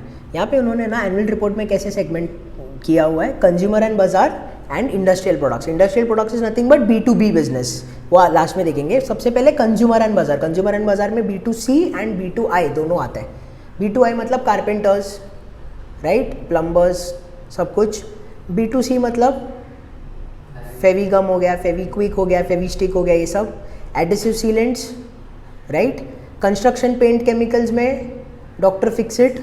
अभी ऐसा नहीं है कि डॉक्टर फिक्सिट सिर्फ B2C और B2I में आता है, B2B में भी है थ्रू नीना परसेप्ट, बराबर है ना। तो ऐसा नहीं है कि डॉक्टर फिक्सिट है तो सिर्फ कंज्यूमर बाजार में ही रहेगा। इसके लिए इट इज़ वेरी हार्ड कि ये इन लोग का कभी भी ये नहीं आता है कि डॉक्टर फिक्सिट से कितना आया। ये लोग कैसे करते हैं, कंज्यूमर एंड बाजार से कितना, इंडस्ट्रियल प्रोडक्ट से कितना। समझ में आ गया आपको। आर्ट्स एंड क्राफ्ट्स वो हॉबी आइडियाज़, फेविक्रिल वो सब यहाँ पे, रंगीला, राइट। कंस्ट्रक्शन पेंट केमिकल्स अपना डॉक्टर फिक्सिट। इंडस्ट्रियल प्रोडक्ट्स में क्या क्या आएगा, अगेन डॉक्टर फिक्सिट, नीना परसेप्ट, वो पूरा water solution, water proofing solutions and consultants वो आ जाएगा। प्लस एडिसिव्स भी लगता है, किसके लिए, चप्पल, शूज़, सब के लिए। प्लस इंडस्ट्रियल केमिकल्स भी है, राइट। तो अगर आप देखोगे तो इंडस्ट्रियल प्रोडक्ट से लगभग 15 to 20% के बीच में आता है, बराबर। कंज्यूमर एंड बाजार से 80 to 85%। अगर आप यहाँ पे भी देखोगे एडिसिव्स एंड सीलेंट्स 52% है टोटल रेवेन्यूज़ का, 52%। एंड वो हमारा कोर है, एंड कोर का ग्रोथ इतना ज़्यादा नहीं रहने वाला है। समझ में आ रहा है। यानी कि it is very critical for us to understand कि वाटर प्रूफिंग एंड रॉफ कैसे आगे लेके जाने वाले वो लोग, एंड कितना रीजनेबली हम लोग वहाँ से रेवेन्यू एक्सपेक्ट कर सकते हैं over a long term hall. समझ में आ रहा है, क्योंकि वो हमारा ग्रोथ फैक्टर है। समझ में आया। ये हम लोग वैल्यूएशंस के टाइम पे आगे और डिस्कस करेंगे, राइट। इसके बाद नेक्स्ट वाला जो रहने वाला है वो है बिजनेस सेगमेंट्स का सेकेंड पार्ट, सब्सिडरी का सेल्स। ठीक है। अगर आप मोटा मोटा देखोगे 2017 से लेकर 2020 का डेटा, अराउंड 16-15% कहाँ से आ रहा है, आउटसाइड इंडिया, बराबर है। आउटसाइड इंडिया अगर जितना भी सेल्स हो रहा है उसका 16% आउटसाइड इंडिया। अभी टोटल सेल्स आउटसाइड इंडिया का भी 50%, अराउंड 48.6%, यानी कि 49% कहाँ से आ रहा है, टॉप 7 सब्सिडरीज उनका, कहाँ से, फॉरेन का। अभी मतलब ऐसे समझना है आपको, अगर टोटल सेल्स इंडिया का 100 है, एंड सपोज ऐसे करते हैं आउट ऑफ इंडिया का 100 है, ठीक है। आउट ऑफ इंडिया मतलब क्या, पिडिलाइट यहाँ से भी एक्सपोर्ट करता रहेगा आउट ऑफ इंडिया, तो वो भी सेल्स इंक्लूड होगा, प्लस ऐसा सेल्स भी इंक्लूड होगा उसका फॉरेन सब्सिडरीज का, जो companies already out of India है उनका। समझ में आ रहा है। तो 100 में से अगर 100 करोड़ का उनका रेवेन्यू बन रहा है आउट ऑफ इंडिया, ठीक है, उसमें से 49%, 48.6%, यानी कि 49% कहाँ से आ रहा है, उन लोगों का टॉप 7 फॉरेन सब्सिडरीज से आ रहा है। बाकी थोड़ा सब्सिडरीज से आ रहा रहेगा, थोड़ा ये लोग एक्सपोर्ट करते रहेंगे। समझ में आया। जो 49% आ रहा है ना, वो कितना है सब्सिडरी का sales, 558 crore, which is not bad, ठीक है, कोई प्रॉब्लम नहीं है। लेकिन वो साथ का साथ सब्सिडरीज का जो प्रॉफिट्स है वो देखो कितना क्यूमुलेटिव लॉस है, एंड ये बहुत बड़ा रेड फ्लैग है। तो फॉर एग्जाम्पल उनका सब्सिडरी जो यूएस में है, ब्राज़ील में उनका जो सब्सिडरी है, मिडिल ईस्ट में सब्सिडरी है, सेल्स कभी कभी बढ़ता है उनका, लेकिन प्रॉफिट नहीं हो रहा है क्योंकि खर्चे भी उधर बहुत ज़्यादा है। समझ में आ रहा है। बट कंपनी कैसा देखता है मालूम है क्या, कंपनी ऐसा स्प्लिट करके नहीं देख रहा है। कंपनी क्या कर रहा है, एक्सपोर्ट्स के साथ गिनता है। बट अगर आप सब्सिडरी के हिसाब से देखोगे आपको लगेगा क्यों कर रहे हैं हम लोग सब्सिडरीज का इतना, अगर 558 का सेल्स हो रहा है लेकिन पूरा लॉस है वो सब्सिडरी का, तो फ़ायदा नहीं है ना। एंड ऐसा नहीं है कि अभी से, यूएस में पहले भी उन्होंने इम्पेयरमेंट किया है। समझ में आ रहा है। ब्राज़ील में भी पहले इम्पेयरमेंट किया है। समझ में आ रहा है। तो ये रेड फ्लैग्स है उनका। बट उनका 16% का, मतलब 16% का 49%, वैसे आप समझ सकते हो। समझ में आ रहा है आपको। तो ये भी एनुअल रिपोर्ट पे आपको मिलेगा। एनुअल रिपोर्ट अगर आप देखोगे ना, कंसोलिडेटेड इनका लगभग सेकेंड लास्ट पेज में प्रॉफिट्स दिया हुआ है हर एक सब्सिडरी का, फॉरेन एंड इंडियन। समझ में आ रहा है। तो मेरे लिए ये रेड फ्लैग है कि क्यों कॉन्सेंट्रेट करना है, पहले इंडिया में कॉन्सेंट्रेट करो ना। अगर ऐसा है सिचुएशन तो इधर कॉन्सेंट्रेट करो, क्योंकि ऐसा नहीं कि 1 साल हुआ है, काफ़ी टाइम हो गया है। समझ में आया। तो ये एक रेड फ्लैग है जो मैं यहाँ पे ही आपको कवर कर रहा हूँ, क्योंकि रेवेन्यू का बात कर रहे थे ना, इसके लिए यहाँ पे मैंने कवर किया। ठीक है। अभी हम लोग मैनेजमेंट के बारे में थोड़ा डिस्कशन करते हैं। ठीक है। 2 बहुत इंपॉर्टेंट लोग, Bharat Puri and MB Parikh. MB Parikh chairman, Bharat Puri managing director and CEO. ठीक है। भरत पुरी के बारे में थोड़ा बता देता हूँ। 1982 में Asian paints he started working, वहाँ से IIM अहमदाबाद एलुमनाई। फिर वहाँ से कैडबरी के बाद 2008 में इंडिपेंडेंट डायरेक्टर, कहाँ पे, पिडिलाइट पे, and 2015 MD, right, and CEO। अभी यू हैव टू अंडरस्टैंड कि कंपनी का जो डायरेक्टर है and managing director, CEO, chairman, ये लोग काफ़ी रोबस्ट है, बहुत क्लीन है, ट्रांसपेरेंट है। वैसे इशू नहीं है, बट प्रॉब्लम ये है कि ट्रांसपेरेंसी एक चीज़ होता है, ग्रो करने के लिए एक्विजिशंस किया है उन्होंने एंड प्रीवियसली भी प्रॉब्लम हुआ है, ठीक है, डोमेस्टिकली भी प्रॉब्लम हुआ है काफ़ी बड़ा, एंड ओवरसीज़ तो है ही प्रॉब्लम जो अभी इसके पहले मैंने बताया था, ठीक है। ओवरसीज़ का आपको पता है, फॉरेन सब्सिडरीज जो मेन सब्सिडरीज है उनका, यूएस का, फिर ब्राज़ील का, मिडिल ईस्ट का, सब लॉसेस में, राइट। एक हाथ दो सब्सिडरी अच्छा है उनका, बांग्लादेश का सब्सिडरी अच्छा है जो प्रॉफिटेबल है, राइट। तो वो एक रेड फ्लैग तो है उनका।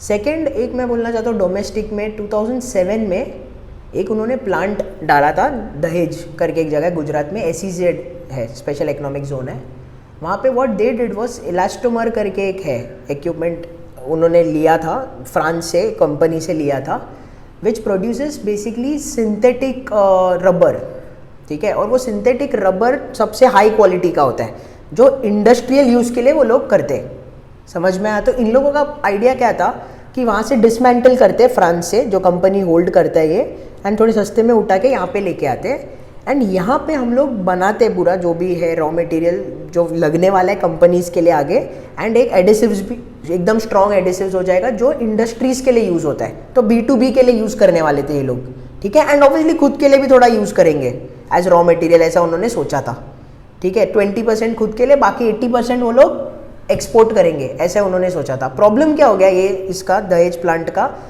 एक तो उन्होंने 2007 में डाला था, 2010 तक उन लोग ने अज्यूम किया था चालू हो जाएगा कमर्शियल के लिए, अराउंड 25,000 टन्स पर एनम वो लोग सप्लाई भी करना चालू कर देंगे, ये बात हुआ था। एंड उसके लिए सब प्लान सब कुछ तैयार था, प्लांट भी डाल दिया था। प्रॉब्लम ये हो गया, अराउंड कुछ 350-360 करोड़ उन्होंने डाला केपेक्स, एक्चुअल कैश डाला। प्रॉब्लम ये हो गया 80% ये लोग वो सिंथेटिक रबर जो हाई क्वालिटी का है वो एक्सपोर्ट करने वाले थे, राइट। ग्लोबली डिमांड ही नहीं आया, तो वो उन्होंने स्टॉल कर दिया, समझ में आ रहा है। 2010 से बाद में स्टॉल कर दिया। आज भी 2020 में भी ना वो लोग वो इम्पेयर कर रहे हैं, वो मेरे लिए रेड फ्लैग है। आइडियली आई वुड वांट कि ठीक है प्रॉब्लम हुआ ना, इम्पेयर करो, आगे बढ़ो। ऑब्वियसली देखो अभी इतना इजी नहीं है, उनको बड़ा अमाउंट है, वो लोग ने भी देखे रहेंगे कोई सूटेबल पार्टनर है क्या है, सब कुछ देखा रहेगा, no doubt. But as an investor मैं थोड़ा डर जाता हूँ, राइट, कि ऐसा तो नहीं होना चाहिए था।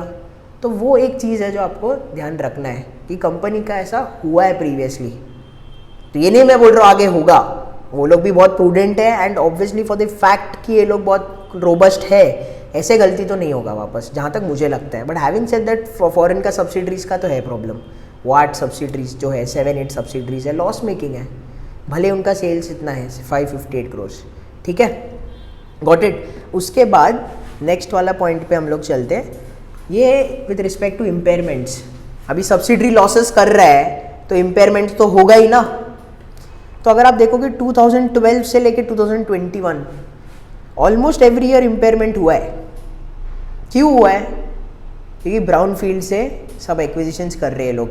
अभी है ना, कोई भी कंपनी है ना, ऐसा मैं डायरेक्ट फेस ऑफ इट में जाऊँ ना और मैं देखूँ हर साल इम्पेयरमेंट हो रहा है ना सब्सिडरी का, मैं दूर भागूंगा वैसे कंपनी से।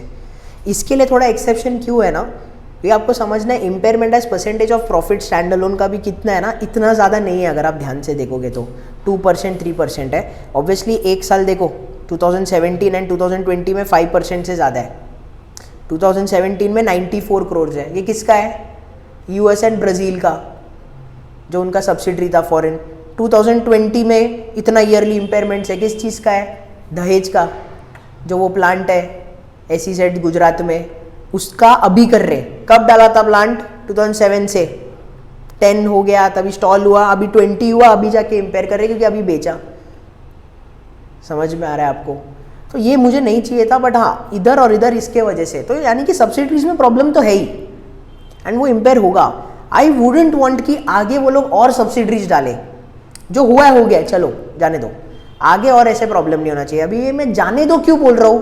क्योंकि अगर आप ध्यान से देखोगे ना, जो एक्विजिशन कॉस्ट है ना उनका, साल का जो एक्विजिशन हो रहा है डिवाइड बाय CFO। CFO क्या है? एक साल में आपका कोर बिजनेस से कितना अर्निंग्स है with respect to cash, right? Profits नहीं, कैश। CFO इज पूरा cash. Acquisition cost upon CFO अगर आप देखोगे 16 में नीना वाटरप्रूफिंग, बेसिकली परसेप्ट उनका खुद का था नीना का उन्होंने एक्वायर किया, नीना परसेप्ट एक साथ जेवी बना लिया उन्होंने, उसमें 82 करोड़ डाला, acquisition cost upon CFO is only 9%। मतलब कंपनी इतना पैसा कमा रहा है, 100 रुपया कमा रहा है ना कंपनी, 9 रुपीज़ का एक्विजिशन किया है, तो ठीक है, ऐसा एकदम भी बुरा नहीं है। तो जब मैं होलिस्टिकली देख रहा हूँ ना तो इतना बड़ा प्रॉब्लम नहीं लग रहा है। सेकेंड 2017 ICA पिडिलाइट, जो basically would coatings premium finishes में, जो ये फ्यूचर के लिए होने वाला है, समझा, ये उसका पायनियर सेगमेंट में, पायनियर में मैंने सिर्फ रॉफ बोला था ना, ICA पिडिलाइट भी आता है उसमें, बट इसका सब देख कब पाएंगे हम लोग actual results? 4 years 5 years down the line, ऐसा नहीं कि 1-2 साल में होगा। समझ में आ रहा है? कितना डाला? 17% ऑफ CFO। थर्ड CP, ये क्या था? CP बेसिकली रेजिन फ्लोरिंग, एकदम प्रीमियम फ्लोरिंग रहता है ये रेजिन फ्लोरिंग, उसके लिए अगेन ये कौन सा हो गया? रेजिन फ्लोरिंग सब हमारा एकदम पायनियर के लिए हो गया, आगे जाके ही मार्केट बढ़ने वाला है इसका। कितने लोग करते हैं रेजिन फ्लोरिंग? बहुत कम। तो इसका ग्रोथ प्रोस्पेक्ट फ्यूचर में के लिए अच्छा है, इन लोग ने अभी इन्वेस्ट करके रख दिया, विच is not bad at all, but आगे होगा नहीं होगा ये तो हम लोग को देखना ही पड़ेगा ना। समझ में आ रहा है? एक है हंट्समैन, जो अभी मैंने डिस्कस किया था, एरलडाइट, बराबर, उसके लिए 22,100 दिया, बट वो कैश मेकिंग मशीन है एरलडाइट भी। CP, ICA पिडिलाइट, ये सब क्या है? आगे के लिए, राइट? तो इसके लिए उन लोग ने इतना ज़्यादा पैसा नहीं दिया एक्विजिशन के लिए। समझ में आ रहा है? नीना वाटर प्रूफिंग के लिए भी ज़्यादा नहीं दिया क्योंकि ऑलरेडी परसेप्ट उनका था ना। समझ में आ रहा है? बट हंट्समैन ऐसा था जो फेविक्विक को डायरेक्ट कंपटीशन था, एंड वो भी अच्छा था, एंड क्या था उसका एबिट मार्जिन्स पिडिलाइट से भी ज़्यादा था, कैश मेकिंग मशीन था वो, उनको पता था, उठा लिया, तो उसके लिए उन्होंने ज़्यादा दिया। देखो अगर उसके लिए एक्विजिशन अपन CFO है तो 151% आ रहा है, बट वो भी मैंने बताया था पिडिलाइट का PS रेशियो से तो कम में उठाया था, ऑलमोस्ट 50% के इसमें उठाया था। समझ में आया? 100%। ठीक है, अभी हम लोग उसके क्वांट एनालिसिस पे चलते हैं। सबसे फर्स्ट चीज़ जो मैं देख रहा हूँ यहाँ पे, 2016 से लेकर 2021 तक सेल्स ग्रोथ काफ़ी हद तक म्यूटेड है। ठीक है, GDP ग्रोथ रेट जितना भी नहीं है, 5% पे ग्रो किया है, राइट? हम लोग बोल सकते हैं 2020 2021 प्रॉब्लम था, बराबर है, बट उसके पहले 2020 भी एक्चुअली नहीं बोल सकते, लास्ट का 15 दिन था, बराबर, तो आइडियली तो नहीं बोल सकते। बट अगर आप देखोगे 2016, 17, 18, 19, 20 काफ़ी हद तक सब म्यूटेड ही था। 2019 में थोड़ा ग्रो हुआ है, बट उसके बाद तो म्यूटेड ही है, राइट? तो लास्ट 5-6 ईयर्स से म्यूटेड ही रहा है, तो that is not a good sign, right? अभी है ना, एक चीज़ यहाँ पे मैं बोलना चाहता हूँ, सेल्स ग्रोथ कितना है? 5%, राइट? अगर आप एनुअल रिपोर्ट पे आओगे, 2020 का एनुअल रिपोर्ट है, 19-20, sales growth is assumed at 17.5%, वो लोग बोल रहे हैं। ठीक है, अज्यूम करो, कोविड अभी ठीक होके आगे अज्यूम भी करते हैं तो भी 17.5%, जबकि अगर आप देख रहे हो 5% पे ग्रो हो रहा है। एंड इन लोग क्या बोल रहे हैं? 14.5% as at 31 March 2019 in line with current year projection. मतलब वो लोग बोल रहे हैं लास्ट ईयर अराउंड 13% हुआ था उन लोगों का cash generating unit, cash generating मतलब एडिसिव्स, एंड एक्चुअली पूरा ही आ जाता है, कंज्यूमर एंड बाजार पूरे का बात कर रहे हैं वो लोग। अगर आप देखोगे एक साल के लिए कुछ एडिसिव्स 13% पे ग्रो किया था, बाकी हर साल हर टाइम कितना परसेंट पे ग्रो किया? 3%, 6%। समझ में आ रहा है? तो 17% तो बहुत ही ज़्यादा फार फेच्ड है यार। तो ये हम लोगों को समझना है कि 17% एक्चुअली पॉसिबल है कि नहीं है उसका कंज्यूमर एंड बाजार से, एंड काफ़ी मुश्किल है क्योंकि इतने टाइम से क्यों नहीं हुआ है फिर? अभी वो लोग प्रीमियमाइजेशन किए, सब एग्रीड, बट हम लोगों को देखना भी पड़ेगा कि एक्चुअली वो ग्रोथ हो रहा है नहीं हो रहा है। समझ में आ रहा है? तो just because management gives you this number कि 17.5% पे ग्रो हो जाएगा कंज्यूमर एंड बाजार का पूरा, तो आप एज एन एनालिस्ट 17.5% नहीं डालने चाहिए। ये सबसे बड़ा फ्लॉ है। देखो ना, पूरा कंपनी समझो एंड फिर डिसाइड करो। 17.5% आई पर्सनली डोंट थिंक। समझ में आ रहा है? अभी एक और चीज़ मैं यहाँ पे पॉइंट आउट करना चाहता हूँ, कॉस्ट ऑफ इक्विटी। कंपनी ने दे दिया है कि कॉस्ट ऑफ इक्विटी कितना रहेगा। देखो कंपनी के लिए काफ़ी इजी है, कंपनी कैलकुलेट करती है और देती है। हम लोगों को थोड़ा सोचना चाहिए, ठीक है? हम लोग यहाँ पे इन्वेस्टर के पॉइंट ऑफ व्यू से सोचो, ठीक है? मैं ये नहीं बोल रहा वो लोग डेलिबरेटली गलत दे रहे, बट एज एन इन्वेस्टर थोड़ा सोच के देखो। ऐसा सोचो 2016-17 में अगर मैं यहाँ पे देख रहा हूँ कॉस्ट ऑफ इक्विटी कितना है? 9.2%। देखो उन्होंने क्या किया है, मैं सिंपल बताता हूँ। निफ्टी 50 का रिटर्न्स एंड खुद का बीटा निफ्टी से कम है, तो कॉस्ट ऑफ इक्विटी 9.2% है। ठीक है, कैलकुलेशन के हिसाब से कुछ गलती नहीं obviously, but as an investor आप सोच के देखो, RFR 6.5% है, 2016-17 में एक सुपर कंपनी ले लो, DMart, again cash generating company, बराबर है ना, उसका CFO सब पॉजिटिव है, अच्छा कंपनी, अच्छा ब्रांड नेम है, उन लोग कमर्शियल CPs रेस कर सकते हैं, commercial paper, high quality companies ही रेस कर सकते हैं शॉर्ट टर्म के लिए। वो लोग 8.5% पे रेस करते हैं, क्या, commercial papers, short term debt. समझ में आ रहा है? मैं अगर पिडिलाइट उसका लिटरली 70 बेसिस पॉइंट्स ऊपर वो बोल रहा है कि इक्विटी रेस कर सकता है, क्या ये प्रैक्टिकली सोच के देखो पॉसिबल है क्या इंडियन इन्वेस्टर के लिए?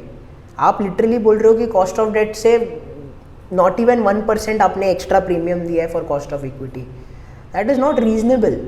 समझ में आ रहा है? आप कैलकुलेशन के लिए कर ही सकते हो ना, कैलकुलेशन तो कोई भी डेटा के हिसाब से हम कर सकते हैं, बट सोच के देखो एक इंडियन इन्वेस्टर 9.2% पे मानेगा क्या? कितना भी कैश मेकिंग मशीन होने दो, ठीक है। एक बार ये भी मैं सोच लूँ ना 9.2%, कब सोचूंगा? जब वो एवरी ईयर मेरे को 5-6% डिविडेंड्स दे रहा है, कंटिन्यूस यील्ड्स। पिडिलाइट भी देता है डिविडेंड्स, बट उसका डिविडेंड यील्ड कितना है? 0.4%, 0.5%। तो आप कैसे कॉस्ट ऑफ इक्विटी रीजनेबली एक इंडियन इन्वेस्टर के लिए 9.2% रख सकते हो? Is the question which you should be asking. समझ में आ रहा है? तो ये सब आपको सोचना है। उसके बाद आगे देखते हैं profit growth 7%, not that great. Company 7% पे अर्निंग्स अपना ग्रो करा रहा है, मार्केट उसको आज के तारीख में सेंटीमेंट दे रहा है 95 का। समझा? अगर ये 7% पे ही ग्रो किया ना नेक्स्ट 3-4 ईयर्स या 5 ईयर्स, अगर 7% पे ही ग्रो किया तो बहुत बड़ा प्रॉब्लम हो जाएगा। वो क्या प्रॉब्लम होगा मैं आगे बताऊंगा। समझ में आ रहा है? मैं ये बिल्कुल नहीं बोल रहा हूँ कंपनी बुरी है, कंपनी कैश मेकिंग मशीन है, बट वो कैश मेकिंग मशीन से जरूरी नहीं आप पैसा बनाओगे। कंपनी पैसा बना रही है, बट री इन्वेस्ट करके, कंपनी जब री इन्वेस्ट कर रही है, वो री इन्वेस्टमेंट से अगर ज्यादा रिटर्न्स आपको दे नहीं पा रही है तो मतलब नहीं है। समझ में आ रहा है? पॉइंट क्लियर है? CFO ग्रोथ अगर आप देखोगे तो फिर भी बेटर है 9% पे, ठीक है। एक्चुअल कंपनी का कैश फ्लोज जो एवरी ईयर वो कोर बिजनेस से कमा रही है। मैंने क्या बोला? कंपनी में आप पैसा डालोगे तो डूबेगा नहीं पैसा। Point being free cash flow upon sales, मतलब free cash flow upon sales मतलब मार्जिन्स, एक्चुअल कैश का। CFO अपॉन सेल्स भी नहीं है ये, CFO माइनस आपका जो कैपिटल एक्सपेंडिचर है डिवाइड बाई सेल्स है ये, वो आपका 10% से ज्यादा आ रहा है। मतलब लिटरली ये कैश मेकिंग मशीन है, वो डिनाई नहीं कर रहे। कंपनी का फ्रेंचाइजी भी सुपर फ्रेंचाइजी है, उस पर कोई वो भी नहीं है, डिबेट भी नहीं है, बट आपको एज एन इन्वेस्टर पैसा भी तो बनाना है। समझ में आ रहा है? 100% समझाइए स्लाइड पूरा, ठीक है। अभी नेक्स्ट स्लाइड पे आते हैं। यहाँ पे मैंने क्या क्या लिया है? Fixed asset turns and sales upon employee. Sales upon employee तो काफ़ी हद तक ठीक है, एम्प्लॉय कितना एफिशिएंटली काम कर रहा है एंड उतना सेल्स जनरेट कर रहा है। 1.2 नॉट बैड, ट्रेंड के हिसाब से बढ़ रहा है, नॉट एट ऑल बैड, क्योंकि 2020 2021 सब में वो लोग ने काफ़ी हद तक सब कुछ रीऑर्गेनाइज किया है, रिस्ट्रक्चर किया है, जिसकी वजह से वो लोग चाहते हैं कि भाई एम्प्लॉयज़ भी कम एंड एफिशिएंटली काम करें। तो सेल्स अपॉन एम्प्लॉय ठीक है। फिक्स्ड एसेट टर्न्स गिरा है 2021 का, तो समझ सकते हैं कोविड के वजह से, एंड बहुत सारा अभी फॉर एग्जांपल वाटर प्रूफिंग सब भी इफेक्ट हुआ है, नीना परसेप्ट ये सब, तो हम लोग समझ सकते हैं कि फिक्स्ड एसेट टर्न्स गिरा है। हैविंग सेड दैट, और भी ये लोग ने सब्सिडरीज एक्वायर किया है, बराबर, एक्विजिशंस तो किया है ना वो लोग ने, ICA, पिडिलाइट, सिपी ये सब किया, तो उसके लिए भी उसका भी एसेट्स आया है, बट उन लोगों का क्या वुड कोटिंग फिनिशेस ये सब का सेल्स इतना हुआ नहीं अभी कोविड के वजह से, राइट। तो इसके वजह से क्या हुआ, फिक्स्ड एसेट्स मेरा बढ़ गया है, सेल्स मेरा वहाँ से आया ही नहीं, तो इसके वजह से फिक्स्ड एसेट टर्न्स गिर गए। Having said that, next 2 to 3 years में I would always want to see कि मेरा fixed asset turns is between 7.4 to 7.6, ठीक है, क्लियर है ये वाला। उसके बाद एसेट टर्न्स काफ़ी हद तक गिरा है। एसेट टर्न्स में ना सिर्फ फिक्स्ड एसेट्स नहीं आता है, क्या आता है, पूरा एसेट्स आता है। अभी इन्होंने हंट्समैन को एक्वायर किया, बराबर है, 1100 के आसपास इन्होंने गुडविल डाला है उसमें, समझ में आ रहा है। 2100 का एक्विजिशन हुआ था, बराबर, उसमें से 1100 का इन लोगों का गुडविल है। तो अगर इतना गुडविल आएगा, एसेट तो मेरा बढ़ेगा ही, बराबर, उतना फिर उन लोगों का सेल्स अभी आना चाहिए। समझ में आ रहा है? आप ऐसी अगर कैश भी रखोगे या ऐसी अगर महंगे में एक्वायर करोगे एंड उतना सेल्स आएगा नहीं, तो आपका एसेट टर्न्स गिरेगा ही गिरेगा। But huntsman is a good acquisition, obviously good acquisition. Price का हम लोग को इवेंचुअली देखना है कि उतना वो जनरेट कर रहा है क्या, उतना एक्सेस प्रीमियम जो दिया है 1100 का, वो जस्टिफाइड है या नहीं है। समझ में आ रहा है? अगेन आई वुड वांट कि going ahead 2 years 3 years down the line asset turn should be between 1.3 to 1.5।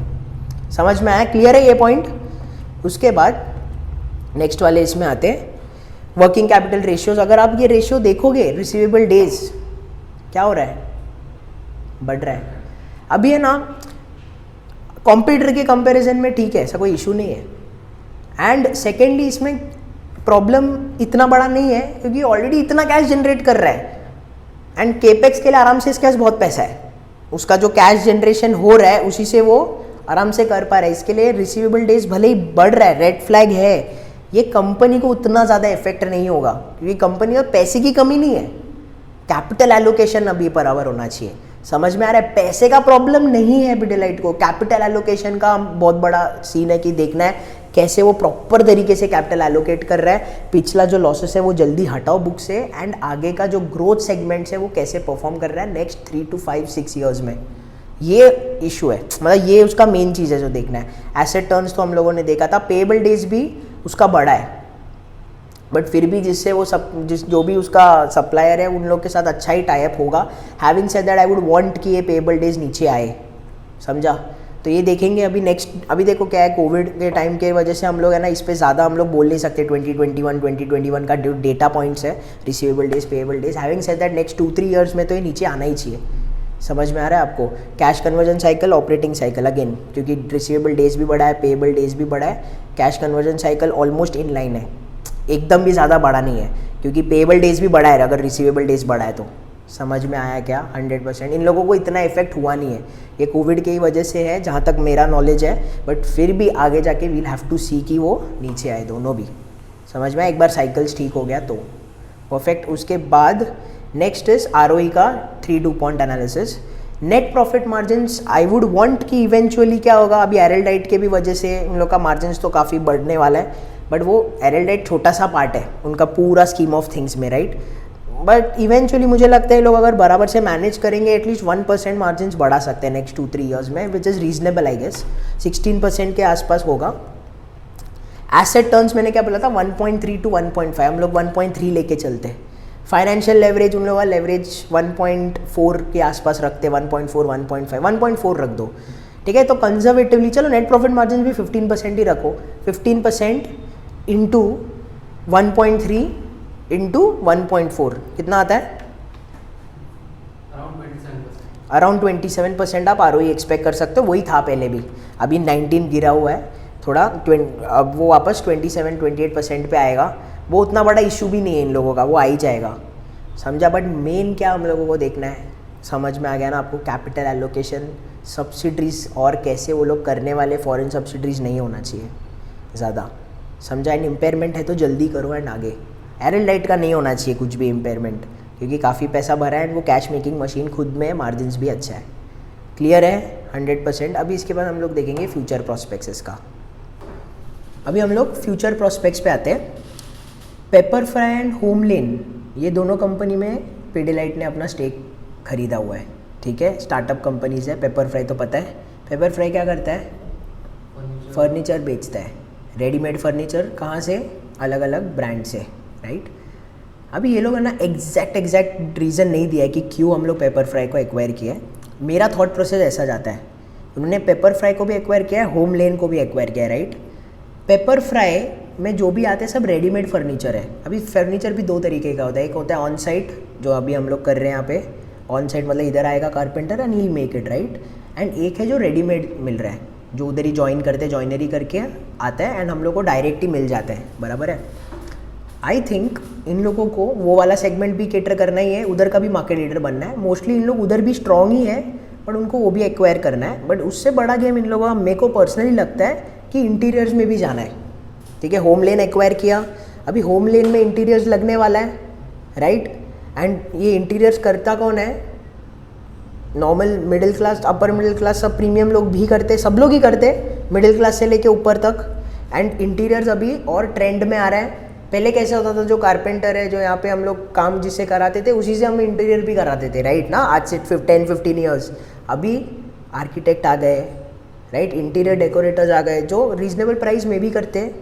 Home lane home का भी करता है, ऑफिसेस का भी करता है, बराबर है? आई पर्सनली थिंक कि ये लोग मतलब प्रीमियम, अभी इन लोगों का कैसा है ना, Pepperfry, HomeLane and ICA Pidilite, तीनों को जोड़ो कुछ बन के आता है क्या? ICA पिडिलाइट क्या करता है? वुडन फिनिशेस, प्रीमियम फिनिशेस वो है उनके पास, फर्नीचर है उनके पास, बराबर ना, रॉ मटेरियल भी है, फर्नीचर भी है, दोनों को मिला के प्रीमियम प्रोडक्ट बना सकते हैं। उन लोगों को पता है ना ट्रेंड क्या रहेगा। अभी देखो पेपर फ्राई क्या करता है, पेपर फ्राई की वजह से उनके पास डेटा रहेगा सब लोगों का, जो भी रेडीमेड फर्नीचर बनाते हैं उन लोगों का, कौन सा सबसे ज़्यादा बेच रहे, सबसे ज़्यादा बिक रहा है, वो उनको भी एक्वायर कर सकता है, प्लस अपना वुडन प्रीमियम फिनिशेस लगा सकता है साथ में। एंड कौन से चैनल के थ्रू जा सकता है? होम लेन के चैनल के थ्रू।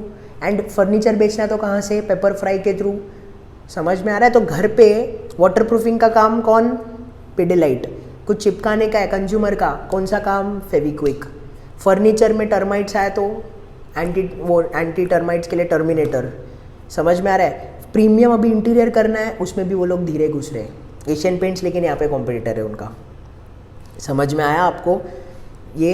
एंड एक लास्ट है पिडिलाइट की दुनिया। अभी मैंने बोला था ये लोग बॉटम ऑफ द पिरामिड से लेके टॉप ऑफ द पिरामिड सबको कैटर करते हैं। पिडिलाइट की दुनिया basically bottom of the pyramid में आता है, जिधर ऐसे विलेजेस जहाँ पे 5000 to 8000 लोग ही रहते, वहाँ पे कोई नहीं चाह रहा है। जा भी रहा है तो कैसे हो रहा है मालूम है? प्रोडक्ट्स अवेलेबल करा देते होलसेलर को। अभी क्या होता है ना, वहाँ के कारपेंटर्स, वहाँ के, उनको नहीं पता रहेगा नए नए टेक्नोलॉजी के बारे में, या इसको कैसे यूज़ भी करना है, एंड इसका काम ही क्या है, बराबर है? तो अवेलेबल करके देना एक चीज़ होता है, बट सिर्फ अवेलेबल करके देंगे भी तो भी नहीं समझेगा उनको ऑपरेट करने, तो क्या फ़ायदा, कोई लेगा क्या? तो पिडिलाइट की दुनिया करके उन लोग एक मल्टी ब्रांड आउटलेट चालू कर रहे हैं, कर दिया है उन्होंने चालू। क्या होता है, उधर एक बिठाएंगे वो लोग खुद का, एंड उधर से उनको ट्रेनिंग देंगे। किसको? जो भी वो विलेजेस में कारपेंटर है सबको ट्रेनिंग देंगे। तो अभी क्या है, उन लोगों को नॉलेज मिल रहा है, तो कौन सा प्रोडक्ट लेंगे वो लोग? बाय डिफ़ॉल्ट पिडिलाइट का ही प्रोडक्ट्स लेंगे, एंड ट्रस्ट तो पहले से बना हुआ है ना। समझ पा रहे हैं? तो बॉटम ऑफ द पिरामिड में भी वो लोग टैप कर रहे हैं। क्लियर है? उसके बाद हम लोग आएंगे इन्वेस्टर रिस्क। देखो जितना भी मैं बोलूँ वाटर प्रूफिंग में, ये लोग सिर्फ और सिर्फ बोलते हैं ना, जो इंडिविजुअल होम है, repair renovation, having said it, हम लोग को देखना तो पड़ेगा ना, आगे जाके हो तो सकता है ना कुछ भी। ऐसा थोड़ी है कि ये नहीं होगा तो कभी नहीं हो सकता। एशियन पेंट्स का देखना पड़ेगा कि वो स्मार्ट केयर कैसे ग्रो कर रहा है, वो हमारे लिए रिस्क है, पिडिलाइट के लिए। एस्ट्रल, मैंने बोला था ना, फेविक्विक के जगह पे एस्ट्रल लगा दिया, या एरलडाइट तो एक्वायर कर दिया, एस्ट्रल फिर भी है ना। एंड कारपेंटर्स के पास एस्ट्रल होता है, 7 जितना भी बात किया, 4 लोगों के पास या 5 लोगों के पास एस्ट्रल था। समझ में आ रहा है आपको? तो ये देखना है। अगेन ये लोग एक्विजिशन करते हैं तो गुडविल मतलब प्रीमियम पे करते हैं, इम्पेयरमेंट हुआ तो रेड फ्लैगिंग। इन्वेस्टमेंट्स कर रहे हैं लोग काफ़ी, उसमें भी इम्पेयरमेंट हुआ तो रेड फ्लैगिंग। ये सब देखना ही पड़ेगा, उसके बेसिस पे ही देखो। इन्वेस्ट कर रहे भी हो तो ये सब चीज़ें तो देखनी ही पड़ेगी। सब्सिडरीज मेकिंग कंसिस्टेंट लॉसेस, वो इम्पेयरमेंट में भी आ जाएगा, बट यहाँ पे भी तो देखना पड़ेगा ना। सब्सिडरीज का, ब्राज़ील का हो गया, सबका, वो सब इम्पेयरमेंट में रिफ्लेक्ट करेगा, राइट। लास्ट मैंने क्या बोला था, नेट फिक्स्ड एसेट टर्नओवर भी बढ़ता हुआ दिखना ही चाहिए मुझे, बराबर है कि नहीं। एंड ऑब्वियसली सेल्स ग्रोथ, ये तो सबसे गिवन है कि सेल्स ग्रोथ तो चाहिए, वो इन्वेस्टर रिस्क नहीं है, देखना ही पड़ेगा। समझ में आ रहा है? पक्का ये सब। अच्छा अभी है ना आर पर्सपेक्टिव पे आते हैं। अभी ये मेरा ओपिनियन है, ठीक है। शॉर्ट टर्म में अगर आप इन्वेस्ट करना चाहते हो, नेक्स्ट 1-2 ईयर्स है आपका होराइजन, या 3 years, it doesn't make sense at all, is because already sales is muted, plus उसका मार्केट सेंटिमेंट आज के तारीख में 95 पे ट्रेड कर रहा है। 95 के पीई पे मतलब इन्वेस्टर्स एक्सपेक्ट कर रहे हैं around 20% growth, right, which is I don't think possible next 2-3 years में, तो बिल्कुल नहीं, ठीक है। क्योंकि वाटर प्रूफिंग ये सब आने के लिए भी टाइम लगेगा। ICA पिडिलाइट ले लो, वाटर प्रूफिंग ले लो, रॉफ ले लो, टाइम लगने वाला है। तो 2-3 साल में तो एक्सपेक्ट मत करो, उल्टा डी रेटिंग का पॉसिबिलिटी है, 95 का 80 हो जाए, राइट। तो शॉर्ट टर्म के लिए तो आई वोंट एडवाइस, काफ़ी ओवर वैल्यूड रहेगा आज के तारीख में अगर आप खरीदने जाओगे तो। लॉन्ग टर्म पे what I will try to do is, मैं आपको मेरा बेस केस दूंगा, सबसे बेस नॉर्मल, ठीक है। नॉर्मल में भी ठीक है, नॉर्मल में बोलूँगा, एकदम भी पेसिमिस्टिक नहीं एंड ऑप्टिमिस्टिक नहीं, बेस केस। यहाँ पे मैं अज्यूम क्या कर रहा हूँ कि 10 ईयर होराइजन रहेगा, वाटर प्रूफिंग का बिजनेस अच्छा ग्रो होगा, एक जितना वो लोग बोल रहे हैं, मे भी उतना नहीं, बट नॉर्मल एक ग्रो होगा, रॉफ भी ग्रो होगा, एक नॉर्मल लेवल पे ग्रो होगा। समझ में आ रहा है? तो अगर मैं लास्ट 10 ईयर्स देखूँ ना, 2011 मार्च 31 मार्च 2011 में उन लोगों का जो सेंटीमेंट था मार्केट का, मतलब पी रेशियो था 24, आज के तारीख में 95 है, राइट। उनका EPS जो है, अर्निंग्स पर शेयर जो है 6.13 का था, आज वो 22.5 है। यानी कि लास्ट 10 ईयर्स में उनका अर्निंग्स कितना ग्रो हुआ है, 3.67। आज से 10 ईयर्स पहले जब वो लोग इतने भी बड़े नहीं थे जितना आज है, बराबर ना, समझ में आ रहा है क्या? आज से 10 साल पहले वो लोग उतने बड़े नहीं थे। 1 लाख तो छोड़ो, 10,000, उससे भी कम, बराबर ना। 1 लाख करोड़ आज उसका मार्केट कैप है। आज से 10 ईयर्स पहले वो लोग काफ़ी छोटे थे मार्केट साइज में, बराबर। तभी उनका अर्निंग्स कितने पे ग्रो हुआ है, 3.67 पे ग्रो हुआ है। तो बहुत लोग बोलते पिडिलाइट में 10 गुना, 11 गुना, 12 टाइम्स कमाया, पर वो सिर्फ अर्निंग्स के बदौलत नहीं कमाया है, PE का री रेटिंग हुआ है, तो इधर से 4 टाइम्स कमा लिया, री रेटिंग में 4 गुना, अर्निंग्स में 3.67 टाइम्स, तो दिस इनटू दिस कितना होता है, 14.53 टाइम्स इसके लिए कमाया है, समझा। अर्निंग्स का इंजन की वजह से नहीं, सिर्फ। प्रॉब्लम अभी ये है, आज के तारीख में उसका P 95 है, ठीक है। 95 का PE का मतलब ये होता है कि 20% पे कंपाउंड होना चाहिए, राइट। आज के तारीख में उसका जो EPS है वो 22.5 है, राइट। अगर मैं ऐसे भी अज्यूम कर दूँ ना कि उसका नॉर्मल वाटर प्रूफिंग, रॉफ, ये सब बढ़ेगा, सेल्स उसका एक 10% में बढ़ेगा। अभी सेल्स कितने में बढ़ रहा था, 5%। वो म्यूट अगर हटा दूँ मैं, मतलब 2021 का 22 में नॉर्मलाइज हो जाएगा। बट प्रॉब्लम क्या है, नॉर्मलाइज होने के पहले भी उसका कम था। प्रॉब्लम ये है, अगर कोविड के पहले अच्छा होता तो अलग बात था, उसके पहले भी कम था उनका, बराबर है। तो अगर सेल्स में अज्यूम भी कर लूँ ना 10% पे ग्रो करेंगे वो लोग, अज्यूमिंग वाटर प्रूफिंग चलेगा, एडिसिव्स तो चल रही है, वो ग्रो करेगा एक GDP लेवल पे, एंड ये वाटर प्रूफिंग सब अच्छा चल जाएगा एक 3 ईयर्स के बाद, तो भी सेल्स अगर 10% पे ग्रो करता है, लेवरेजिंग अगर मैं रखूँ, डिग्री ऑफ ऑपरेटिंग लेवरेज एक 1.2 भी रखूँ, तो अर्निंग्स एक 12% पे ग्रो करेगा, बेस केस सिनेरियो, राइट। 12% पे अगर ग्रो करता है for the next 10 years, problem ये होगा अगर 12% पे ग्रो करेगा तो बहुत मुश्किल है कि कंपनी अपना मार्केट सेंटीमेंट 95 पे रखे। ब्रांड बहुत अच्छा है, इसके लिए शायद होल्ड भी करे, बट मैं वो बेस केस बना रहा हूँ। तो मैं यहाँ पे बोल रहा हूँ कि भाई नॉर्मल कंपनी अगर ग्रो करेगा ये सब बिजनेस को भी, एंड कंजर्वेटिवली मैं कितना कमा लूँगा, तो कंजर्वेटिवली अगर मैं देखूँ 95 का जो PE है वो 70 तक आ जाएगा। हो सकता है 60 भी आए, बट मैं 70 ले रहा हूँ, और हो सकता है 85 में भी रहे। ये मैं अगेन बोल रहा हूँ, बहुत बेस केस ले रहा हूँ। तो क्या हो जाएगा, मेरा उल्टा PE का डी रेटिंग हो जाएगा, तो वहाँ पे मैं नहीं कमाऊँगा, उल्टा कम हो जाएगा। एंड अर्निंग्स में मैं 3.67 नहीं, मैं 3.1, यहाँ पे भी मैं अज्यूम कर रहा हूँ 3.11, हो सकता है सिर्फ 3 टाइम्स ही कमाऊँ। तो यहाँ पे अगर मैं 3.11 एग्जैक्टली यहाँ पे 3 रखूँ मैं, एंड PE का 70 अगर करूँ, तो बेसिकली कितना हो गया, 70 डिवाइडेड बाई 95, उल्टा यहाँ पे मैं कम हो जाएगा, PE का डी रेट हो जाएगा। तो मेरा कमाई कितना हो रहा है, 2.21 टाइम्स ही होगा नेक्स्ट 10 ईयर्स में। अभी क्या ये पॉसिबल है कि 2.21 से ज़्यादा कमाऊँ? 100% पॉसिबल है। कैसे पॉसिबल है? ये जो अर्निंग्स है, हो सकता है कि वाटर प्रूफिंग का पाई एक्चुअली बहुत बड़ा हो जाए। 4 के जगह अगर 7 लोग हो गए ना, तो ये नंबर बढ़ जाएगा, बट वो बढ़ने वाला है नहीं बढ़ने वाला है वो हम लोग को देखना पड़ेगा। समझ में आ रहा है? तो हो सकता है ये मेरा 12 के जगह 14% पे हो जाए अर्निंग्स, एंड ये मेरा कितना हो जाएगा फिर 3.71। एंड अगर 14% पे हो रहा है तो हो सकता है ये 85 पे आ जाए, पी डी रेट इतना हो ही नहीं, एंड मैं 3.32 टाइम्स कमा लूँ। समझ में आ रहा है? एंड अगर उससे ऑप्टिमिस्टिक हुआ तो 4 टाइम्स।